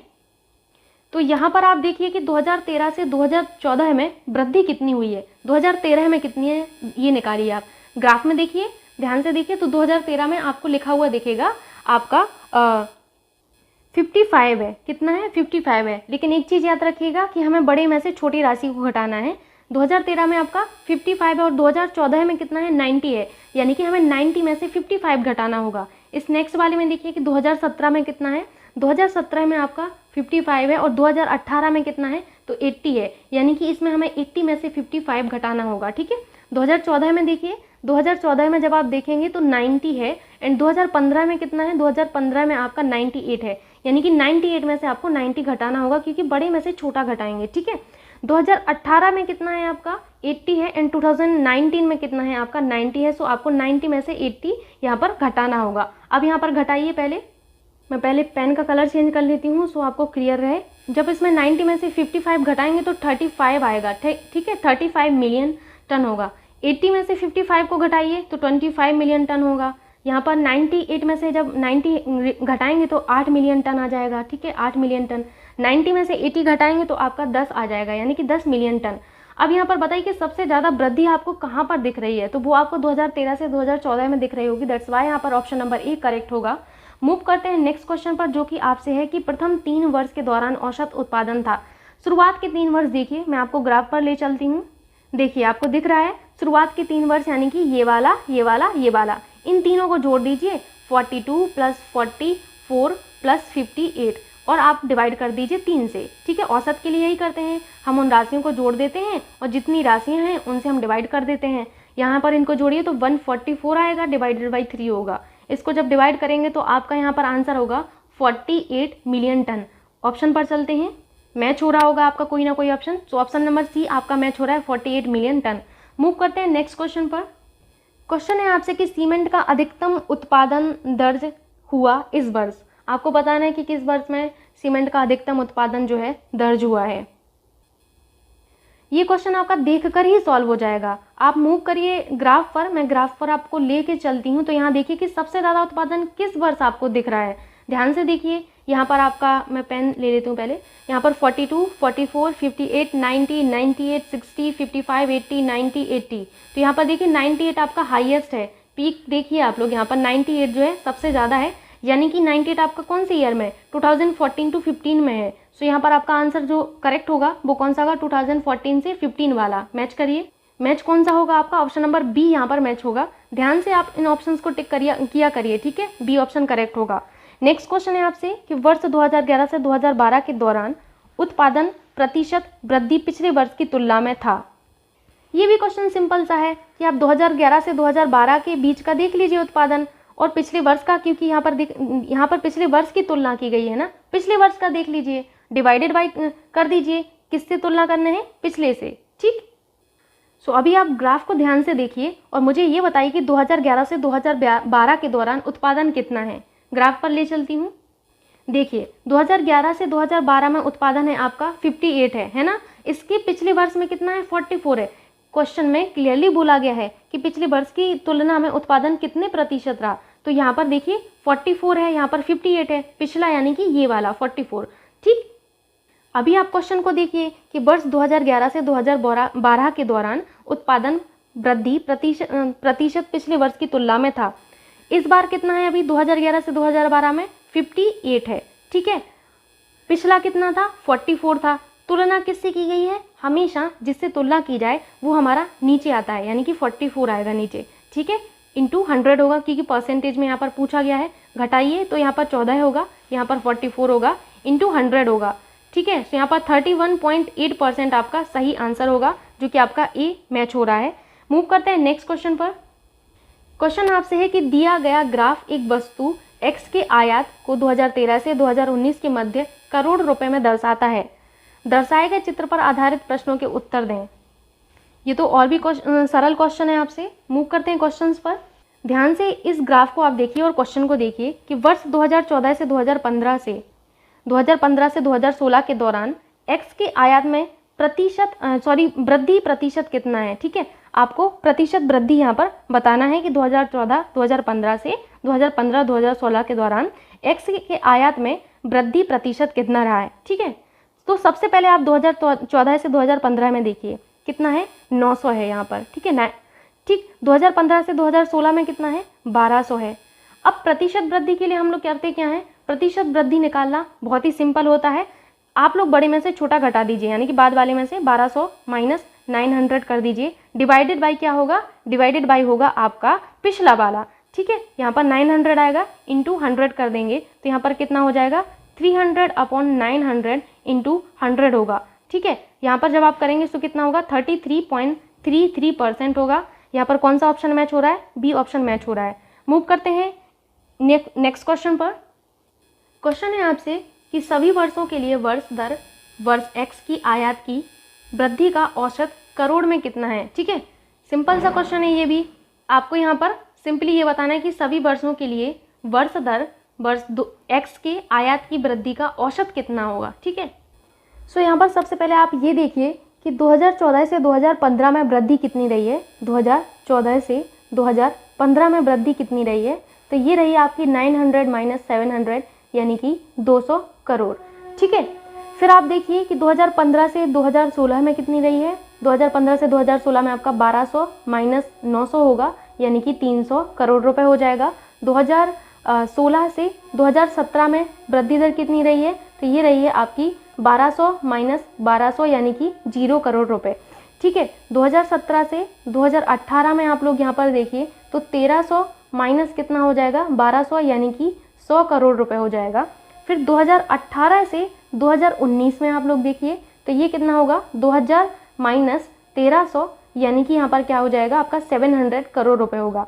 अब आपको क्या करना है, औसत यहाँ पर फाइंड करना है। औसत के लिए हम क्या करते हैं, इन सबको जोड़ देते हैं। ठीक है, आपको ये जो दिख रहे हैं इन सबको आपको जोड़ देना है। ठीक, यानी कि 200 प्लस आपका 300 आएगा, नेक्स्ट क्या है 0 है, फिर क्या है आपका 100 है, प्लस आपका क्या है 700 है, डिवाइडेड बाई कितना होगा, इन सबको देखिए 1 2 3 4 5 से हम डिवाइड कर देंगे तो यहाँ पर होगा 1300 डिवाइडेड बाई 5, तो यहाँ पर आंसर होगा आपका 260 करोड़ रुपए, यानी कि आपका ऑप्शन नंबर ए मैच करता है।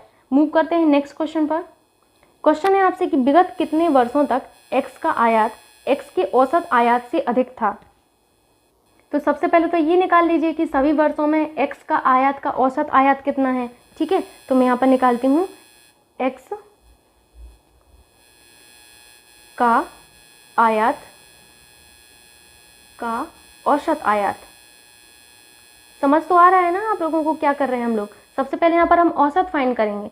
औसत फाइंड करने के लिए क्या करेंगे, जोड़ दीजिए इन सबको, 700 प्लस 900। ग्राफ को देखते चलिए, मेरे सामने तो पेपर है, आप लोग भी इसको जो है देखते चलिए, स्क्रीनशॉट लेके रखिएगा। ठीक, फिर आपका 1200 है अगला, फिर अगला क्या है 1300 है, फिर अगला क्या है आपका 2000 है। ठीक है, डिवाइडेड बाई क्या होगा 1 2 3 4 5 6, यानी कि 6 से हम यहाँ पर डिवाइड कर देंगे। ये कितना बनेगा आपका 7300 बनेगा, डिवाइडेड बाई 6।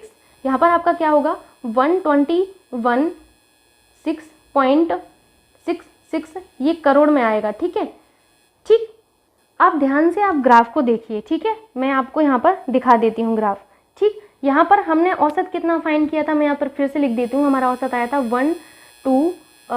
16.66 करोड़, इतना ही आया था ना, आई थिंक इतना ही था। ठीक है, अब आप यहाँ पर देखिए कि इस ग्राफ में किस में आपको ये जो राशि है इस राशि से ज़्यादा वाला आपको दिख रहा है। तो यहाँ पर देखिए आपको 2017 से 2018 में आपको 100 जो यहाँ पर लिखा हुआ है 1216, इससे ज़्यादा दिख रहा होगा 1300। यहाँ पर देखिए 2000 दिख रहा है, यानी कि यहाँ दो बार ऐसा हुआ है कि जब ये राशि जो है इस राशि से ज़्यादा वाला आपको दिख रहा होगा, यानी कि 2 वर्षों में, यानी कि सी ऑप्शन आपका करेक्ट होगा। नेक्स्ट क्वेश्चन है आपसे यहाँ पर कि एक्स के औसत आयात से अधिक आयात और एक्स के औसत आयात से कम आयात के वर्षों का अंतर कितना है। तो पिछले क्वेश्चन में हम लोगों ने अभी फाइंड किया है ना कि x का जो औसत आयात है वो कितना आया था, x का जो औसत आयात आया था वो आया था 121.666। ठीक है, ये आपका औसत आयात आया था करोड़ में। ठीक है, अब औसत आयात से अधिक वर्षों में x का आयात कितना था, 2 वर्षों में था। ठीक है, मैं यहाँ पर लिख देती हूँ औसत से अधिक x का आयात। कब कब था? 2 बार था ऐसा, 2017 से 2018, 2018 से 2019, यानी कि 2 ईयर में था। ठीक है, 2 वर्षों में, 2 वर्ष लिखेंगे तो ज़्यादा सही होगा, 2 वर्षों में। ठीक, फिर देखिए कि x का औसत आयात से कम आयात कितने बार रहा है, तो ये 4 बार रहा है, 4 बार, यानी कि 4 वर्षों में रहा है। तो आपका नीचा मतलब जो आप कहेंगे कि कम आयात कब रहा है, औसत से कम आयात कब रहा है, औसत से कम आयात कब रहा है, ये आपके 4 वर्षों में रहा है। तो आपको यही तो घटाना था, यही तो आपको घटाना पड़ेगा। यहाँ पर अंतर आपको यहाँ पर बताना है कि 4 - 2 यानी कि 2 वर्षों में ऐसा रहा है। तो यहाँ पर आपका बी ऑप्शन करेक्ट होगा। मूव करते हैं नेक्स्ट क्वेश्चन पर। क्वेश्चन है आपसे कि वर्ष 2018-2019 के दौरान x के आयात में प्रतिशत वृद्धि सभी वर्षों के x के आयात के उसके औसत से कितनी है। ये भी सिंपल सा क्वेश्चन है, इसमें आपको ज़्यादा दिमाग लगाना ही नहीं है। ये देखिए कि 2018 से 2019 के दौरान x का आयात कितना है, तो ये आपका 200 है। ठीक है, अब कह रहे हैं कि x के आयात में प्रतिशत वृद्धि सभी वर्षों के x के आयात के औसत से कितनी है। x का आयात का औसत कितना है, अभी अभी हमने फाइंड किया था 121.66 करोड़ में था। ठीक है, अब यहीं पर आपको अभी प्रतिशत वृद्धि बता देना है, तो प्रतिशत वृद्धि आपको यहाँ पर निकालनी है। ये आई थिंक 2000 था आपका। ठीक है, ध्यान से देखिएगा, तो 2000 है ना कि 200। ठीक, प्रतिशत वृद्धि के लिए हम लोग क्या करते हैं, हम लोग करते हैं 2000 - 121.66 डिवाइडेड बाई 121.666 इंटू 100 हो जाएगा यहाँ पर। ठीक है, तो यहाँ पर जब आप इसको सॉल्व करेंगे तो 64.38% आएगा। तो यहाँ पर डी ऑप्शन मैच होता है। मूव करते हैं नेक्स्ट क्वेश्चन पर। क्वेश्चन है आपसे कि दी गई तालिका सारणी का ध्यानपूर्वक अध्ययन करें तथा नीचे दिए गए प्रश्नों के उत्तर दें। निम्न तालिका में 4 व्यक्ति ABCD सप्ताह के विभिन्न दिनों पर वस्तुओं की बिक्री कर रहे हैं। तो यहाँ पर आपको दिख रहा होगा, मैं थोड़ा सा इसको दिखा देती हूँ आपको। अभी आपको दिख रहा होगा सोमवार, मंगलवार, बुधवार, शुक्रवार एंड शनिवार में आपके ABCD व्यक्ति दिख रहे होंगे आपको।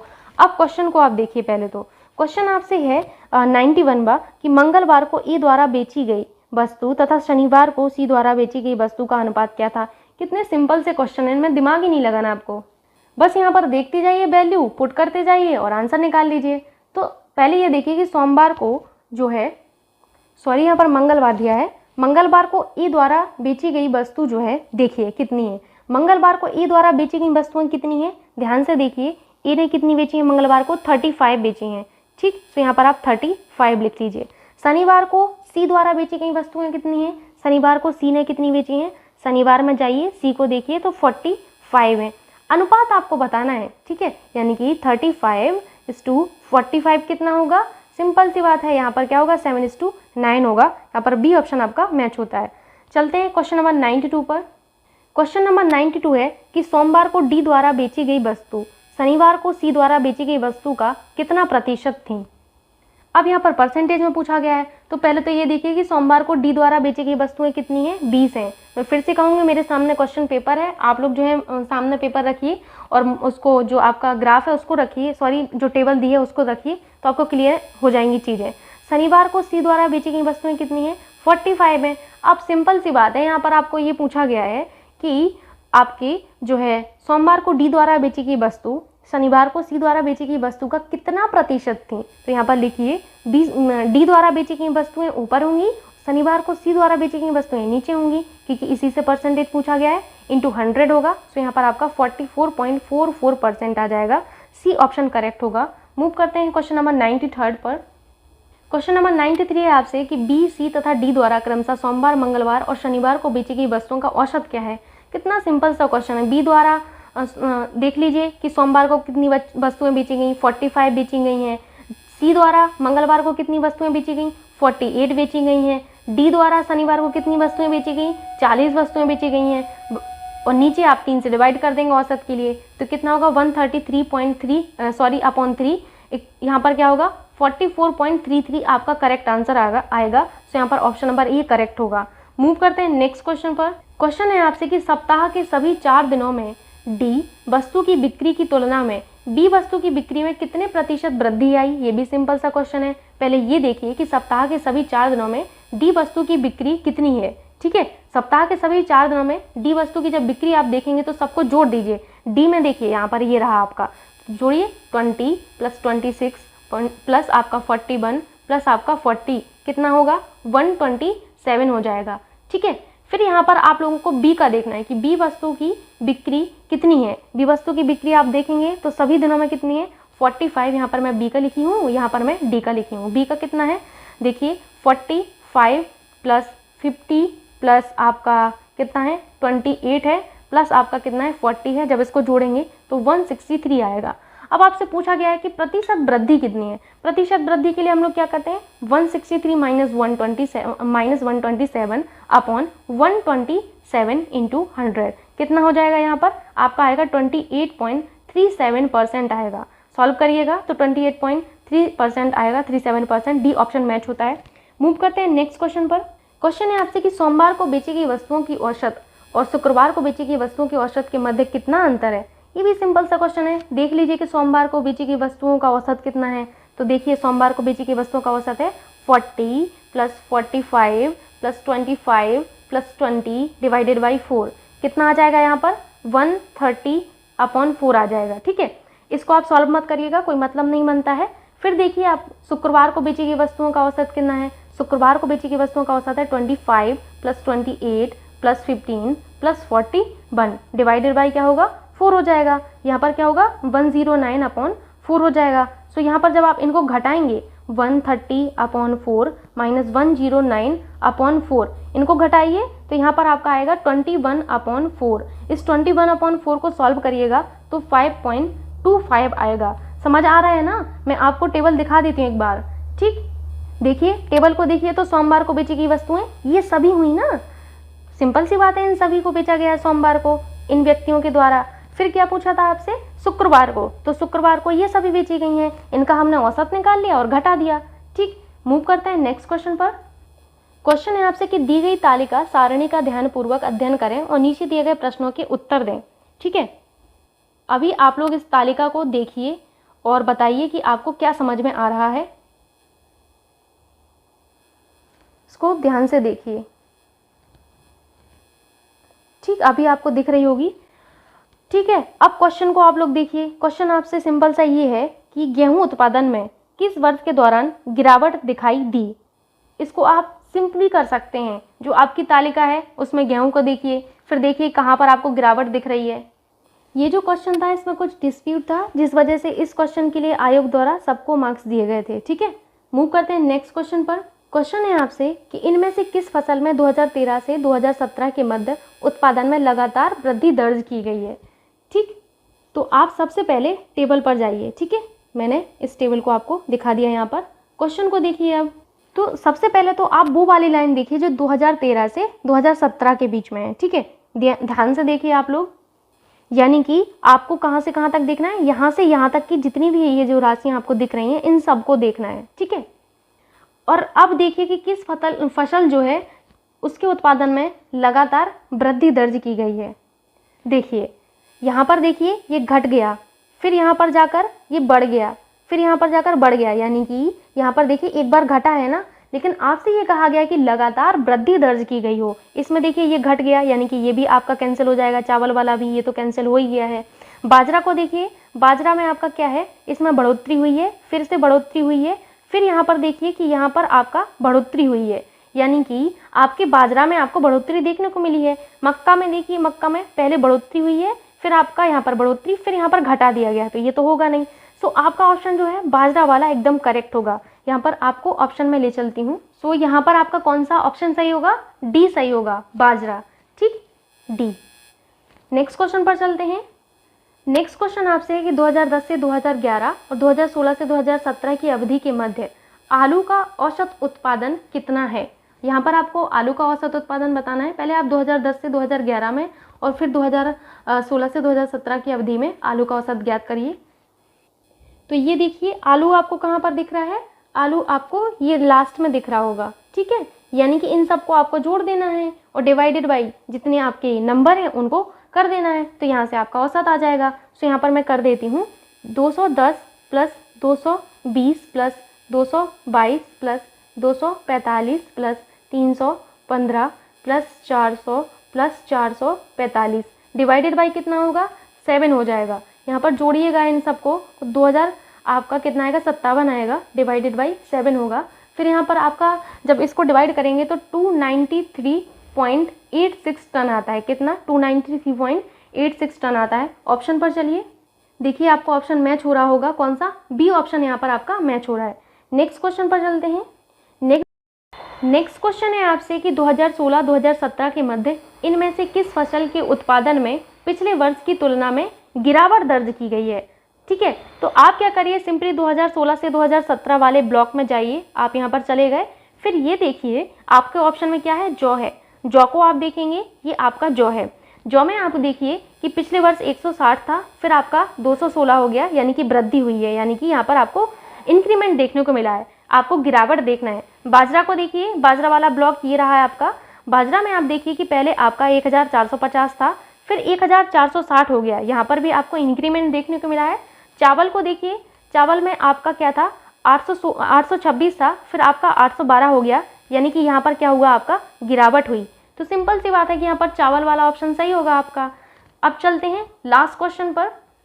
लास्ट क्वेश्चन आपसे है कि आलू का उत्पादन 2015-2016 में 2010-2011 का अंदाजतन कितना गुणा है। ठीक है, तो पहले तो आप 2015-2016 में आलू का उत्पादन देखिए तो कितना है 400 टन है। ध्यान से देखिएगा आप ब्लॉक में, मैं आपको ले चलती हूँ उस ब्लॉक की तरफ। देखिए 2015 से आपका 2016 वाला ब्लॉक आप देखिए, ये रहा 2015 से 2016 वाला ब्लॉक देख लिया आपने। फिर आपने देखा आलू का उत्पादन 400 है। फिर आपको क्या देखना था 2010 से 2011 में आलू का उत्पादन। आलू तो आपका ये है, लेकिन 2010 से 2011 वाला आपका क्या है ब्लॉक, ये वाला है, यानी कि यहाँ पर कितना है 210 टन है। ठीक, क्वेश्चन पर चलें अभी। अब क्वेश्चन को देखिए तो 2015 से 2016 में आलू का जो उत्पादन था कितना था 400 टन था। 2010 से 2011 में कितना उत्पादन था 210 टन था। यहाँ पर क्या पूछा गया है आपसे, यहाँ पर पूछा गया है कि कितना गुणा है। ठीक है, तो क्या करते हैं हम लोग 400 डिवाइडेड बाई 210 कर देंगे, तो यहाँ पर कितना हो जाएगा 1.90, ये आ जाएगा आपका सिंपली। तो यहाँ पर डी ऑप्शन करेक्ट होगा। यहाँ पर आपके 100 क्वेश्चन जो इस क्वेश्चन पेपर में थे मैंने सॉल्व करा दिए हैं। आई होप आपको ये क्वेश्चन समझ में आए होंगे, और कोई भी डाउट रहता है देन आप कमेंट बॉक्स में पूछ लेंगे। अगर आपको अभी भी समझ में नहीं आ रहा है किस तरीके से आपको UPSSC पैट एग्जाम की तैयारी करना है, देन आप हमारी प्लेलिस्ट से जाके और भी वीडियोस देख सकते हैं, जिससे आपको एक आइडिया लग जाएगा कि कैसे आप इतने कम समय में अच्छी सी एक सटीक रणनीति बनाकर इस एग्ज़ाम को आसानी से क्वालिफाई कर सकते हैं। बहुत सिंपल सा पेपर होता है और अच्छा वहाँ पर मार्क्स ला सकते हैं, अच्छा परसेंटाइल ला सकते हैं। सो आई थिंक ये इनफ है आज के लिए। मिलते हैं अभी नेक्स्ट शिफ्ट वाले पेपर के साथ। तब तक आप बस एक काम कर लीजिएगा कि वीडियो को लाइक कर दीजिएगा और अपने दोस्तों के साथ शेयर कर दीजिएगा। अगर चैनल पर आप नए हैं तो आप चैनल को सब्सक्राइब कर लीजिए और बेल आइकन को भी प्रेस कर लीजिए, ताकि हमारा आने वाला जो नया वीडियो है उसका नोटिफिकेशन आप तक पहुंच जाए। So thank you so much, मिलते हैं नेक्स्ट वीडियो में, तब तक के लिए बाय बाय।